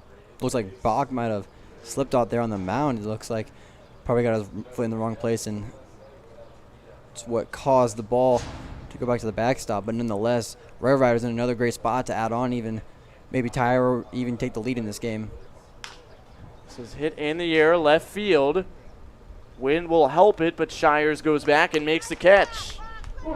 Bach gets in and out of trouble and retains the 1-run lead for the Royal Blue Dogs. They are ahead 4-3 as we head to the bottom of the 5th inning on the Corn Belt League Network.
Bottom of the 5th inning, Rail Riders make a call to the bullpen, trailing by a run as Nick Mersek finishes with 4 innings, allowing 4 earned runs on 9 hits, 2 walks. He strikes out 5, and taking his place is Peyton Stockwell out of Dordt University. Max, what do you have on the Rail Riders right-hander here in the 5th? Peyton Stockwell has 3 appearances on the year so far, has 5 1/3 innings of work. He's got a 6.56 ERA, so not the brightest ERA. He's got 10 strikeouts, though. Only 4 walks, so big strike throw, which is exactly what you need right here, especially you're down by 1. So Peyton Stockwell really coming into the game in a big time, and Rail Riders really asking him all really to do is throw strikes and get outs. Well, the bat is slippery, apparently. The first pitch to Nick Carlson is swung on and missed, and the bat goes helicoptering out of his hands. And this time he hangs on to it. 0-2. So a good start for Stockwell. Getting back-to-back swinging strikes. And then a foul off from Carlson, who is 2 for 2 with a couple singles. One of them brought in a run back in the first. It's the first time Stockwell has pitched against the Royal Blue Dogs this year. And he gets Carlson reaching, but he pokes it foul. Still 0-2. Stockwell started against the Crop Dusters on Thursday, going 2 2/3 innings, allowing 5 earned runs. He threw 57 pitches. And a ground ball back up the middle. Baker with a great pickup at short, and he throws to first to get the out. Gabriel Baker playing some Gold Glove defense up the middle for the Rail Riders. And a fine play for out number 1 on Nick Carlson. Baker has been locked down all day over on the left side at shortstop, and he's not stopping now, really making those Gold Glove plays you just mentioned, and really holding it down there over there at shortstop. And now it is Eli McDonald, the third baseman, who's 1 for 2 with a single.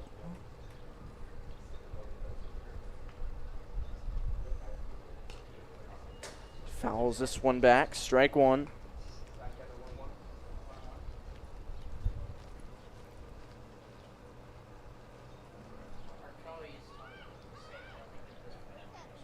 McDonald followed by the right fielder Killinger here in this bottom of the 5th inning. That's low. 2-1 the count. 1-1 rather.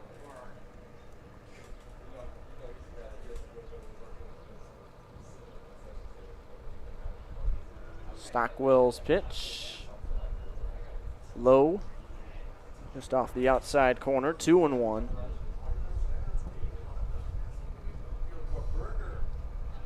Nine hits for the Royal Blue Dogs today. As that is tapped foul. 2-2 the count.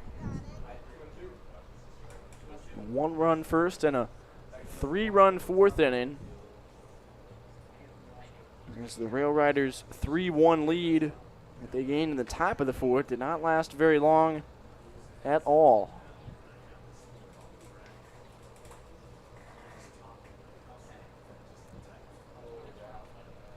2-2 pitch, Stockwell to McDonald. And he waits on an off speed and drills it into right center field. That falls in the gap, and not a great route taken by Enertson. And that allows for a double. Eli McDonald is in scoring position with 1 out as he floats one into right center field on a 2-strike pitch. Impressive piece of hitting. Big time hit right there for Eli McDonald, and he's been our impact player of the game a few times during the Royal Blue Dogs game, so he's not a name that hasn't been shown here before, and he's really showing his presence here today with big hits to the right center. And the success continues for the top 4 hitters in the Royal Blue Dogs lineup. McDonald is number 4, and that is now 8 hits out of the 10 coming from the first 4 in the lineup. Now the 5-man, Luke Killinger, he's the right fielder. Takes one in the dirt, ball 1, and instructs McDonald to stay put at second base. Killinger a strikeout and a ground out today.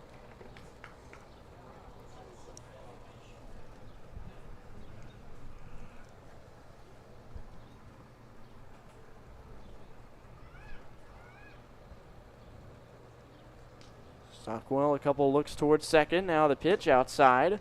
2 balls, no strikes.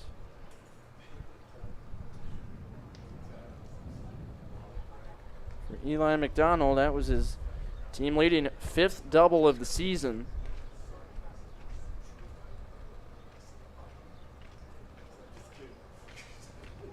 Killinger takes one low again. 3-0 the count. First base is open.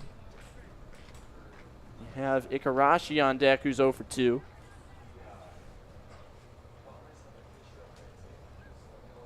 Red Raiders sending P.J. Laux right back out to the bullpen with Stockwell falling behind in the count. 3-0 pitch. Ball 4.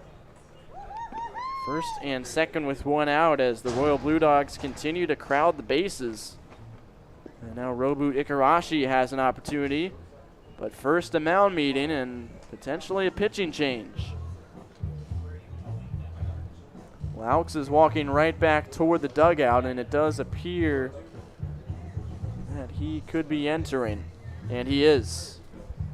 So that's that for Peyton Stockwell. He relieves Nick Mercek in the 5th inning and only gets one out. Laux inherits first and second with one out in the bottom of the 5th when we return on the Corn Belt League Network.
Bottom of the 5th inning, 4-3 Royal Blue Dogs. They lead the Rail Riders on a Monday evening in Omaha, and a pitching change for the Rail Riders as P.J. Laux comes into the game, replacing Peyton Stockwell after he gives up a double and a walk and records just one out.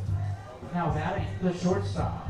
P.J. Laux out of Hutchinson Community College. This is his 4th appearance, all out of the bullpen, and Max, an ERA below 4, so this is the guy you want to call for to be your cleanup guy and get out of this inning unscathed. And he gets a line out right back to him. He catches it and throws to second for the out. How about that good fortune? I don't think you can ask for anything else better than that. Before we can even get the words and the stats out on him, he gets out of the inning with a line-out double play. Great reactions on the mound from P.J. Laux. And it's still 4-3 Royal Blue Dogs as we move to the top of the 6th on the Corn Belt League Network.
Top of the 6th inning, Rail Riders with 6 outs to work with, trailing by 1. Royal Blue Dogs lead ever since they scored 3 in the bottom of the 4th. And there's a big wave and a miss as Braden Bach goes right back to work on the mound and gets strike 1 on the first baseman, Garrett Globe. 7, 8, and 9 hitters due up for the Rail Riders.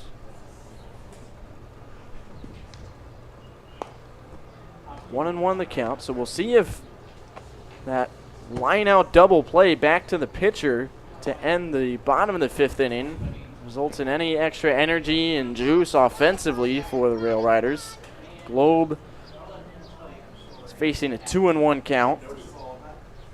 He's a strikeout, RBI double today, and that kicks away 3-1.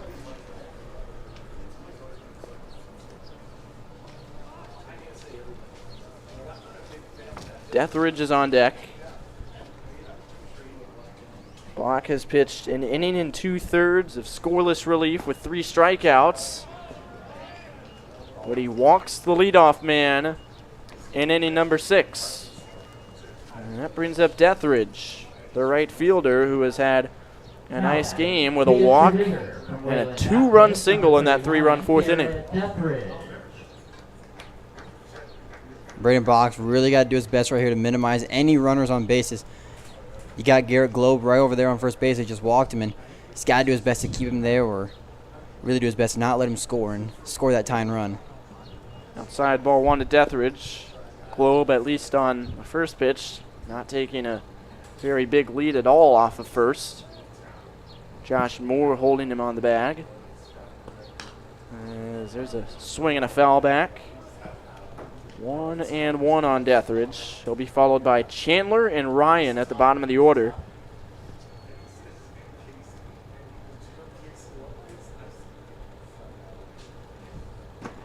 Bach has already worked around 3 walks, including a leadoff walk in the 5th. As the runner takes off, pitch was low, and Eastham can't get a grip on the baseball. It's a stolen bag for Globe. So he wasn't taking a huge lead, but he benefits from the drop transfer at home by Eastham, and now 2-1 the count with a runner on second.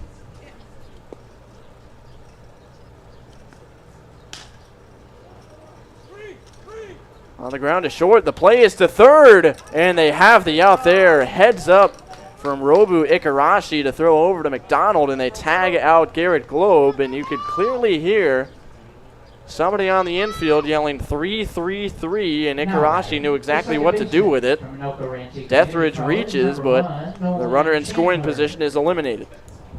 Not a bad play over there by Garrett Globe. You saw him sort of stopping in his tracks over there by shortstop, and I'm guessing his plan was try to distract shortstop over there from getting the ball, but probably should have stayed over at second base if he was going to do that, but nonetheless, great play over there, and ready to really get the main runner over there at third base. Strike 1 to Nolan Chandler. You almost never see a runner from second try to go to third on a ground ball to the left side of the infield. It always happens on a grounder to the right side, but Globe trying to force the issue, needing 1 run to get the game tied. 1-1 with 1 out to number 1, Nolan Chandler, second baseman, batting 9th. He takes one in the dirt, 2-1. He is 0 for 1 with a strikeout looking in the second, a walk in the 4th.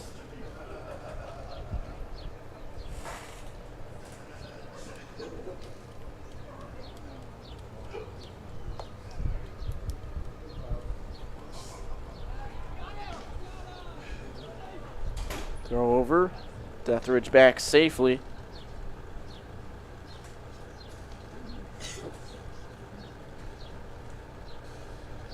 Garrett Deathridge yet to steal a base this year, even attempt a stolen bag. As there's a strike. Chandler thought about it, but well placed on the outside. 2-2. Cole Ryan, the DH, is on deck.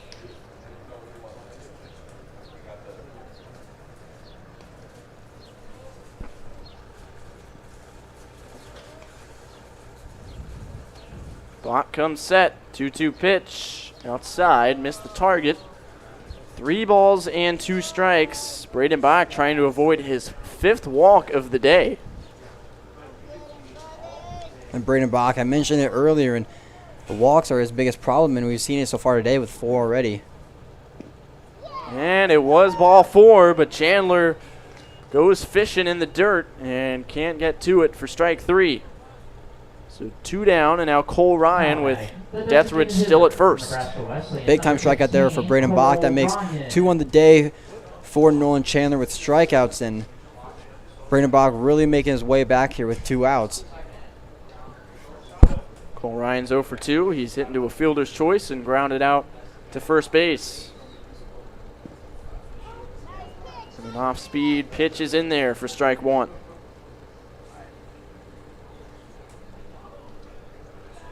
Rail Riders trying to avoid falling below 500. They're currently at 10-10. Blue Dogs trying to climb back in the standings. They are 8-13 and 10 games behind the Philballers. This is rolled to third. McDonald fields and throws, and it's not picked out of the dirt by Moore. And Deathridge goes to third ahead of the throw. So that is an error on Eli McDonald, the third baseman, as the throw was low and couldn't be handled by Moore. And a gift to the Rail Riders. They'll have first and third with the top of the order, Enertson, coming to bat. Just an unfortunate occur of events for the Royal Blue Dogs. Eli McDonald couldn't get that ball across the field, and now it puts the Rail Riders in a really great spot to really tie this game up and maybe even take the lead here with the big hit by Enertson.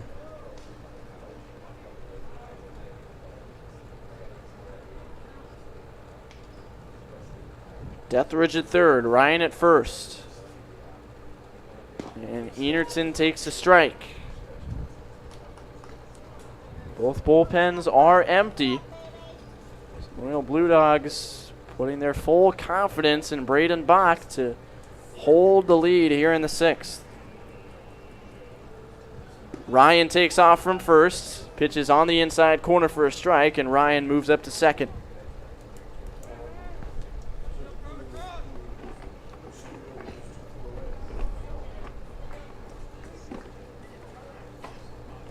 0-2 the count on Enertson. He is 0 for 3. Ground out, strikeout, and fly out. And he takes a good cut and fouls one away.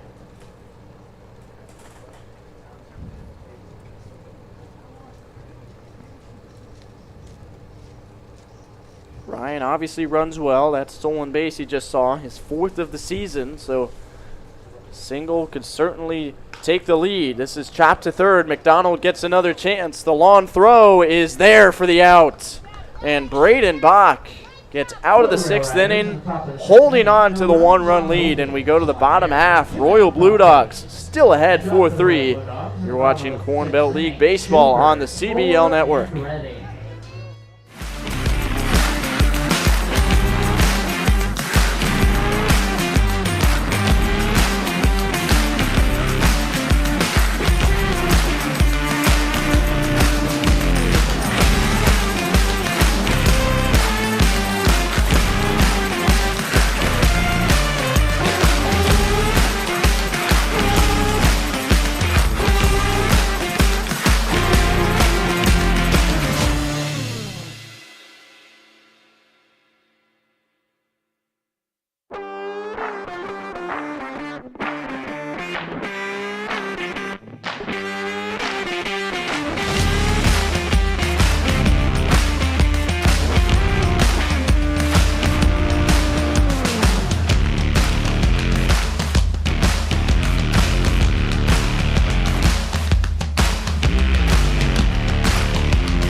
Bottom of the 6th inning. J.J. Isaacson field in Ralston, Nebraska. Royal Blue Dogs lead the Rail Riders 4-3 in game 1 of our Monday night doubleheader. Bombers and Haymakers coming up at 8 o'clock. As J.J. Schubert leads off the bottom of the 6th. P.J. Laux stays in the game on the mound for the Rail Riders and fires ball 1. If you're just joining us, it's been a back and forth affair with a lot of missed opportunities to score. Royal Blue Dogs struck first with a run in the first inning, and then in the top of the 4th, Rail Riders answered back with 3 to take a 3-1 lead, but in that same 4th inning, the Royal Blue Dogs put up 3. And it's been 4-3 ever since, as it's 2-1 on J.J. Schubert, 1 for 2 with a single and a strikeout today.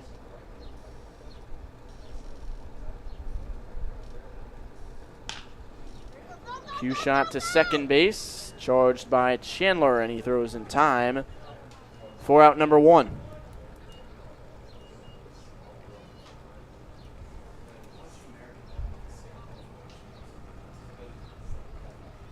Now batting, the first baseman, Northeastern Junior College, number 36, Josh Moore. Next, there's no doubt about it. With all the base runners and hits and walks we've seen today, the pitchers who can set themselves apart are the ones who can get quick innings, get ahead of hitters, and Laux off to a good start in the 6th, getting out number 1, and now strike 1 here. As this is hit in the air, right center field, into that crosswind, and Enertson makes the catch, and 2 quick outs. That's key for P.J. Laux to preserve the 1-run deficit. Well, Tyler, we saw in the bottom of the 5th inning, he came in and 1 out on the board, and they got the first pitch line drive right back at him, and he doubled off at second base, and so he's probably been the most efficient pitcher we've seen so far in this game, and nonetheless really doing a job for him. That just the Rail Riders offense has to back him up here and score 1 or 2 more runs for them. High pop-up, shallow center. Enertson loses his hat, but he trades the hat for the baseball as he makes the catch. And it's a 1-2-3 inning. P.J. Laux incredibly efficient in the bottom of the 6th. And the Rail Riders down to their final shot. 3 outs stand between the Royal Blue Dogs and their 9th win of the season. We'll go to the top of the 7th inning here on the Corn Belt League Network.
Top of the 7th inning, Royal Blue Dogs looking to close the door on their 9th win of the season. They lead the Rail Riders 4-3, and they call upon Ethan Langfelder to shut it down here in the 7th. Langfelder out of Iowa Wesleyan University carries a 4.10 ERA into the season, and he has been a busy man this summer, throwing 29 innings. Face the 2, 3, and 4 hitters, Baker, Urbon, and Van Pelt. And Baker going after the first pitch. Grounds it into left field. It was a tough hop for McDonald as he tried to pick it off the ground at third. And I believe it'll be scored a base hit.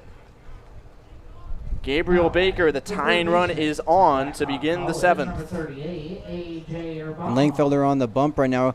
Big soft contact guy, big ground ball guy. We just saw that ground ball. He's got 22 strikeouts in 29 innings of work. So he's more that guy that relies on his defense, relies on outfielders catching fly balls, and his defense in the infield making plays for the ground balls.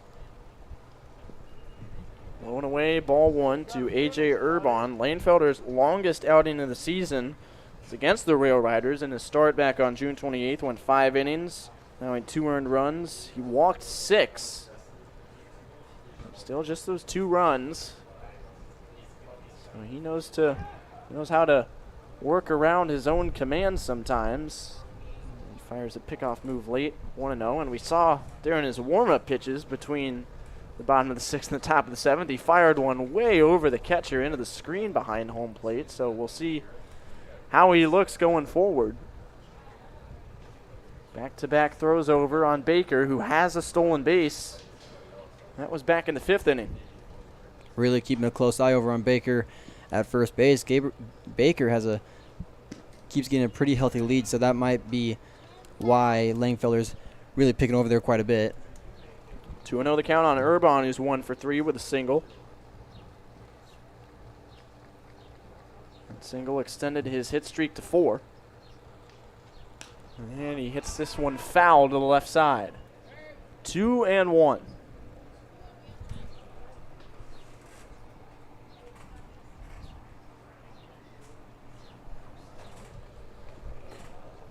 By the way, the Royal Blue Dogs mascot, Max, is up here in the booth with us, and he is fast asleep, so he believes there is no doubt that Langfelder can close this thing out.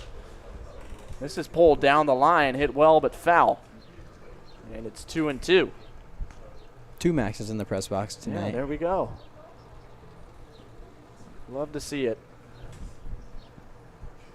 I don't know if we should try and get Max on the mic here.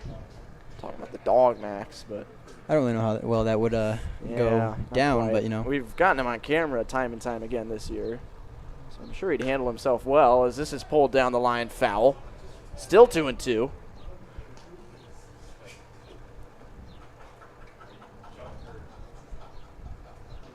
E.J. Urbon trying to avoid making the first out of the inning. The outfield is shaded way over to the left. The right center field gap is wide open.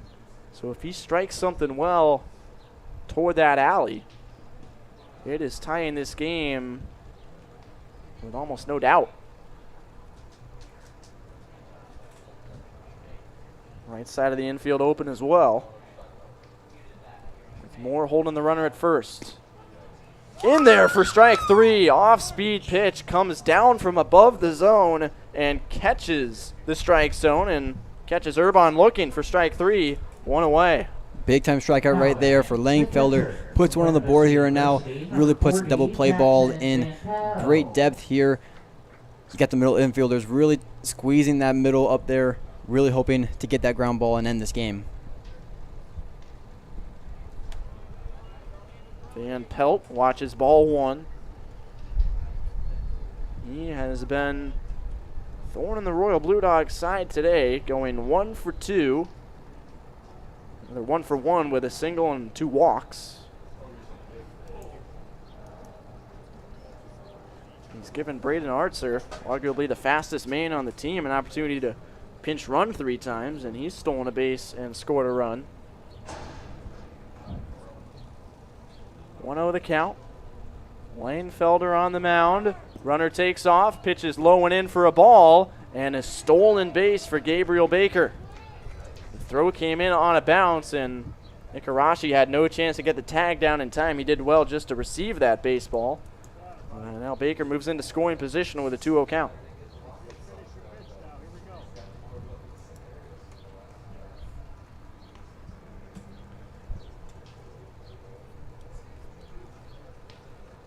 Two 2-0 to Van Pelt. That is outside. 3 balls, no strikes.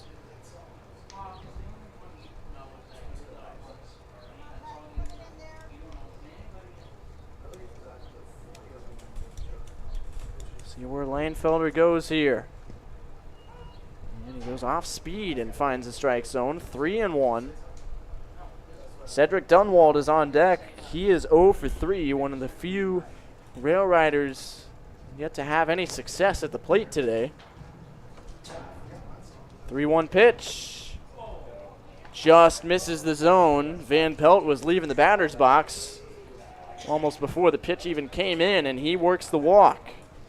So the go-ahead run is now aboard, and it's 2 on, 1 out for Cedric Dunwald, the left fielder.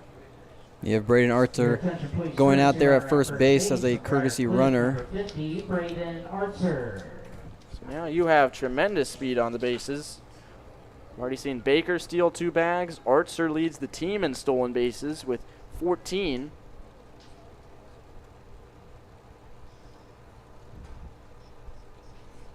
First pitch to Dunwald. He's upstairs, ball 1. Cedric Dunwald trying to get the monkey off his back. He's 0 for 3 today, but none of that matters now. Base hit here. They get this game tied. If he places it well enough. Langfelder is behind 2-0 here, and he's going to have a conversation with his catcher, Ryan Eastham. Langfelder gave up a single past third in the left field to lead off the inning. That was from Gabriel Baker. Then A.J. Urbon struck out looking. And then Van Pelt walked. He's already fallen behind Dunwald, 2-0.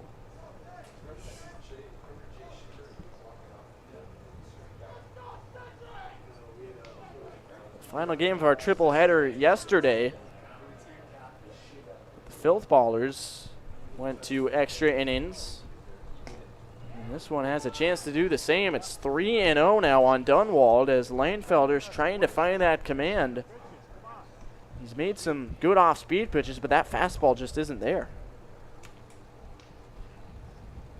Here comes the 3-0. And that's a walk. He went fastball again and missed in the same spot, up and in. And now the bases are loaded for Ben Raveling, the extra hitter. And Max, this inning is quickly going wayward for the Royal Blue Dogs. Langfelder really showing a lot of signs of struggle here, and there's taking a look in the bullpen, and Tyler, I don't really believe what I'm seeing in the bullpen. Jaden Taylor, our very own broadcast director for the Corn Belt League. That's upstairs, ball 1. Warming up in the bullpen, Jaden Taylor. He's played with him this past spring, and he has one of the more funky deliveries that I've seen in baseball. So that tends to really get to hitters, and he's more of a junk type pitcher, and that's really what really takes advantage for Jaden Taylor. And wouldn't be surprised if we saw a lot of off speed if he does go into the game, and if Langfelder really can't get out of this. And so far, I'm already down in the count again, 2-0, and 2-0 on Raveling. And now 3-0. Boy, Langfelder just cannot find it at all now.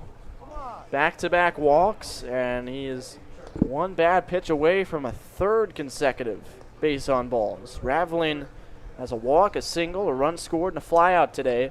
1 for 2. Tying run at 3rd. And the pitch is in for a strike, 3-1. Royal Blue Dogs have nowhere to put Raveling. If you issue a walk, that tying run in Gabriel Baker comes in to score. 3-1 pitch. Swing and a miss. Full count. Langfelder battling back in the count, trying to retire Raveling and somehow get out of this with the win. The 3-2. Chopped foul.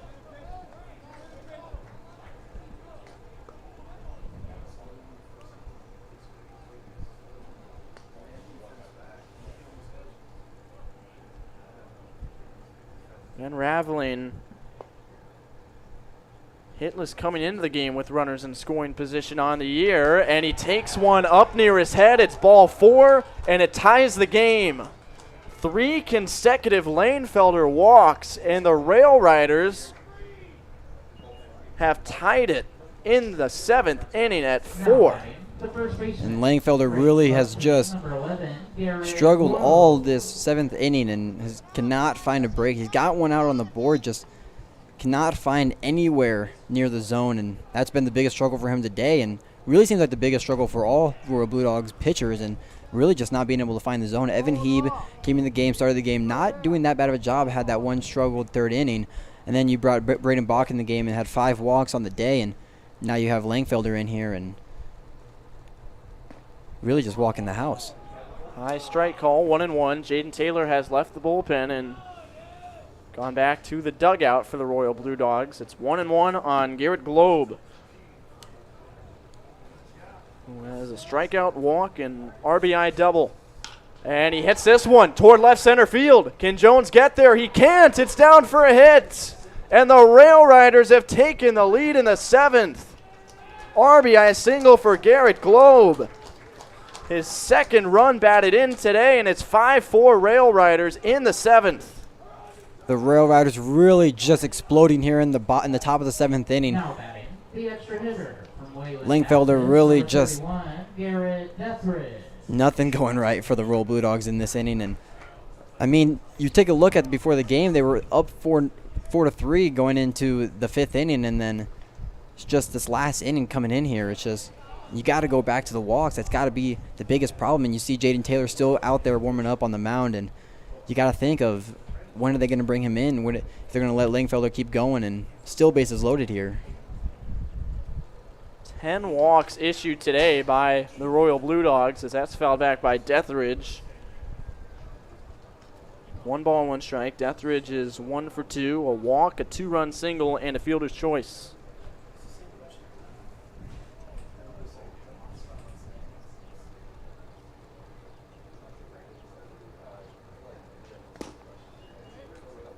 One and 2 on the foul tip. Langfelder came into the game having walked more than he had struck out. 24 walks, 22 strikeouts, and pattern just continues. His command been very iffy this year. As this gets away, and a great block by Eastham. He pounces on it down the first base line to keep the runners at their respective bases. 2-2 the count on Dethridge. Taylor is throwing again in the bullpen.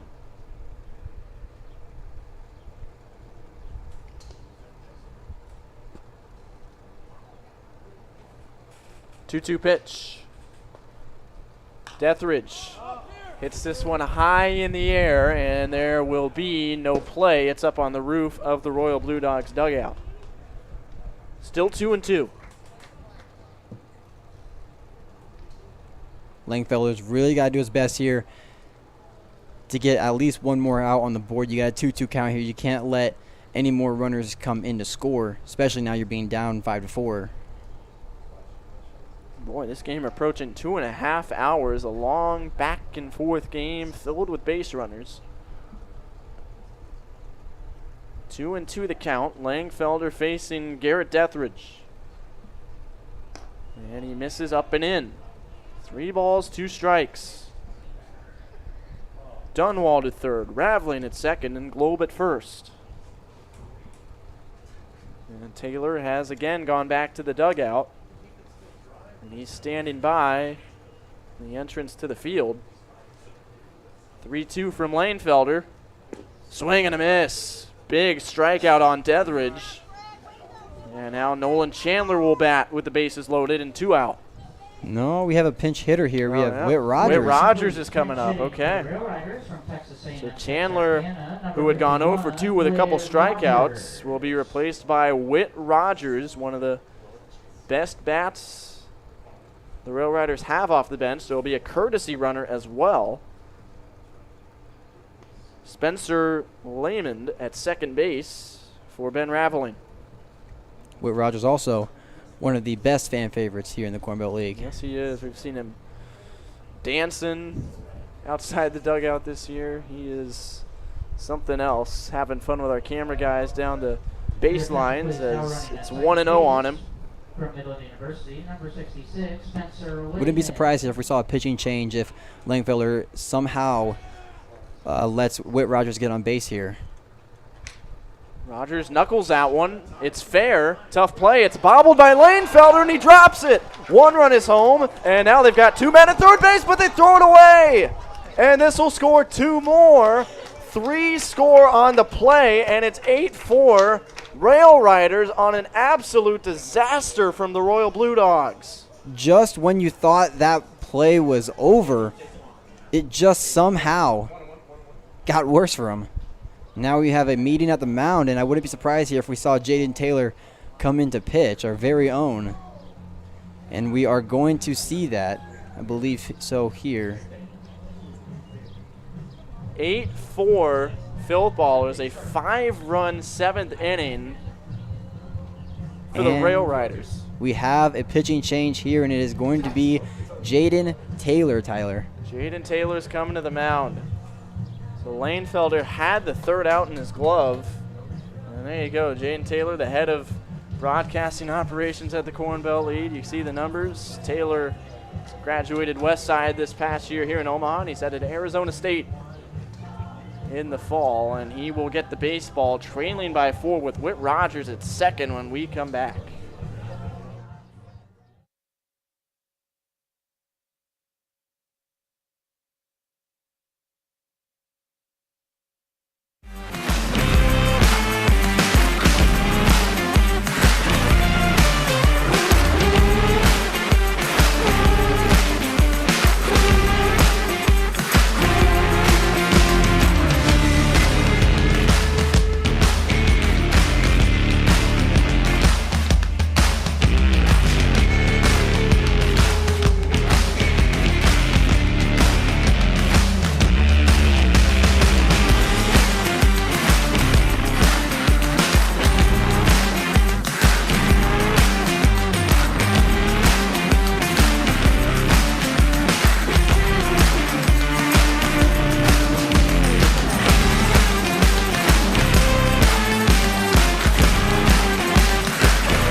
Back here at J.J. Isaacson Field, Jaden Taylor is on the mound.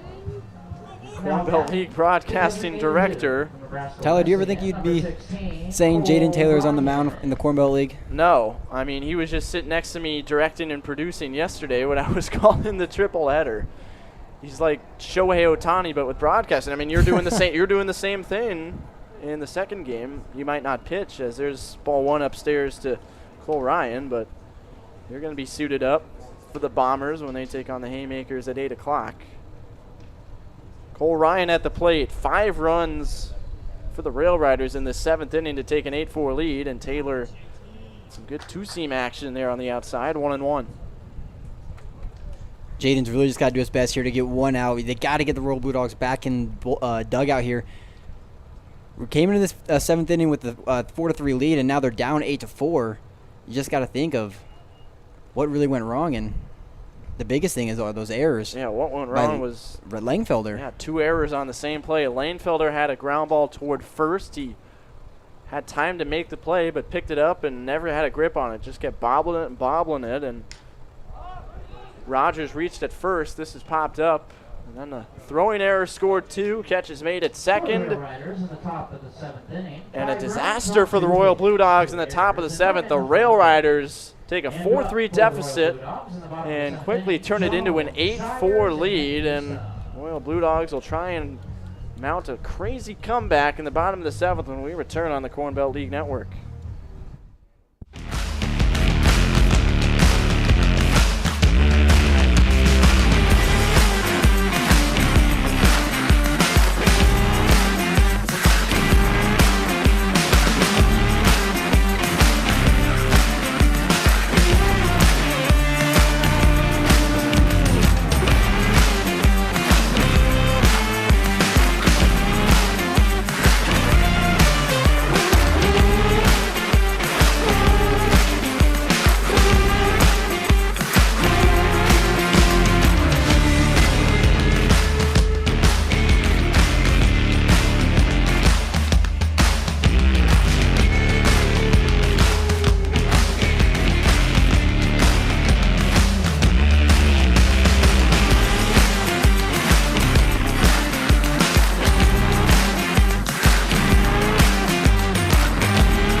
Back here in the bottom of the 7th inning, Braden Bach will pinch hit for the Royal Blue Dogs. Devin Jones, as the Dogs trail by 4. And PJ Laux remains in the game for the Rail Riders, firing outside ball 1. And the Royal Blue Dogs took a 4-3 lead into the top of the 7th, but gave up 5. Just the perfect storm of mishaps. They now trail 8-4, 2-0 on Bach. Tyler, I don't want to talk that much about Jaden, but he just went over to take the first base coach role, and pitcher and first base coach, and I don't really know if there's much more you can ask of him to do here, and he's the head of operations here for the CBL network, and really doing it all here this week. Sure is. 3-0 on Bach. Yeah, that's inside ball 4, so JT will have a base runner to concern himself with as Bach works the walk off of Laux, and now at the top of the order, Lane Shires. You look at that top of the 7th inning, if you're just joining us, Rail Riders enter trailing 4-3. Gabriel Baker led off with a single, and then 3 consecutive walks issued by Ethan Langfelder to Van Pelt, Dunwald, and Raveling. As this is grounded out to short, they'll get 1 out, and safe at first, Shires. As they get the fielder's choice at second base, Bach will head back to the dugout. But going back to that top of the 7th, 3 consecutive walks by Langfelder, and that 3rd walk drove in the game-tying run. And Garrett Globe came up with the bases loaded, 1 out. Singled to bring in the go-ahead run to make it 5-4. And Deathridge struck out. Whit Rogers pinch hit with the bases loaded and 2 down and hit a little cue shot toward the first base line. And a fielding error and a throwing error made on the same play by the pitcher Ethan Langfelder brought in 3 runs to make it 8-4. 1 ball, no strikes on Ryan Eastham, who lines it on a bounce to third. And they turn 2, and that's the game. Rail Riders win 8-4. Their defense was a difference maker all day long, and it ends the game on a 5-4-3 double play. And they come from behind with a 5-run 7th to knock off the Royal Blue Dogs 8-4. And the Rail Riders jump back above 500 with a record of 11-10. I think the biggest thing here today for the Royal Blue Dogs was the errors on Langfelder in that last inning. You just can't have those type of errors if you want to win the ball games and keep the game in play. And also, I think another big thing here today for the Royal Blue Dogs pitchers are the walks that they had today. You had Evan Heed really came into the game, really looked strong. He was on a pitch count, kind of went a little above that pitch count. And then you brought Braden Bach in. Braden Bach really did not stay that well in the zone, and then you brought in Ethan Langfelder and really just did not do the job for them today. But nonetheless, Rail Riders, really great win for them today as they got the 8-4 win. We will return in a moment with our player of the game. Royal Blue Dogs win it Rail Riders win it over the Royal Blue Dogs 8-4 on the Corn Belt League Network. We'll be back in a moment.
back here at J.J. Isaacson Field as the Rail Riders stun the Royal Blue Dogs with an 8-4 win, sparked by a 5-run top of the 7th inning. And one of the men behind that 7th inning was our player of the game, Garrett Globe. Garrett, thanks for sitting down with me here. Congrats on the win. And you were the key contributor with the go-ahead RBI single to left center with the bases loaded, 1 out, to make it a 5-4 game before the crazy 2-error play with Langfelder. Just take me through that at bat, go-ahead RBI single. Yeah, sure. So I think my approach was, well, first of all, I've seen this guy, right? So I played with him in the All-Star game. I kind of know his stuff. Yeah.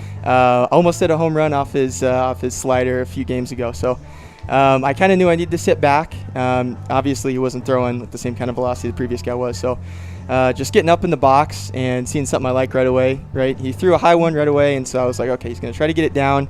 He's been a little wild, so I know I'm going to look something right in the middle of the zone. Kind of hit my hands, but, you know, I got it far enough to where I got it in between the left and center fielder. And so bases were loaded, got a guy in, and, you know, we had that crazy play a little while later. So yeah, now I want to talk about the energy and the environment in the dugout throughout the game because, you know, we're a month and a half into the season. You know your teammates pretty well, and they know you pretty well. So as you're going through that game, going back and forth, lead changes with the Royal Blue Dogs, what's the message in that dugout as a team? I think stay calm. That's the big thing. We've kind of had our ebbs and flows this year. We've had a lot of turbulence, right?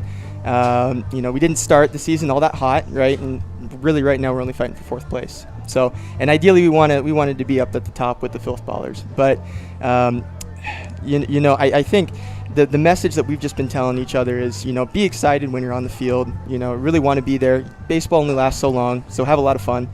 And just be calm when you feel nervous, right? Just take a breath, step back, kind of put yourself in that third-person position and sort of see the big picture as opposed to just that particular moment. And calm you down, it'll get you on the right track, and then you can have games like this today. Yeah, now one part of the team that looked very calm today was the infield defense. I saw great plays across the board from A.J. Urban, Gabriel Baker, Nolan Chandler, and you're at first base. You're receiving all those tremendous throws and even the double play to end the game. So, you know, talk about your infield defense today because it looked phenomenal. It's improved a lot. It has improved a lot since the beginning of the year. I remember, I think maybe our first game against the Filth Ballers, we had that rain. The ball was really quite soaked, and I was getting balls all over the place. It was a tragedy, total tragedy. So, you know, we really tried to pick up our defense. Again, it all comes down to that staying calm, right? Staying within yourself, doing what you can do. And as you get better throughout the season, obviously that's the point of this league, to get better, to have a lot of fun. We see plays like, you know, the sliding play that our second baseman made here today, Nolan, and then Gabe made a couple of great plays up the middle from shortstop. So we're all really proud of them. You know, we've settled down and you know, really reined in our defense where it was sort of wild to begin the year. Yep, now, last thing before I let you go to enjoy the rest of your Monday night. You know, coming down to the tail end of the season, about a week to go, and this win puts you 1 game over 500 at 11-10, a come-from-behind win. So what does this do for your team's confidence as you go through this final week of the regular season? You know, like I said, we're not trying to, like, get ahead of ourselves, right? Obviously, we want to have that confidence, right? But, again, we're trying to stay within ourselves. So we're not going to let it get to our head, right? It's a 4-game win streak, but it's only a 4-game win streak, right? We want to continue to fight through and hopefully win it all. So.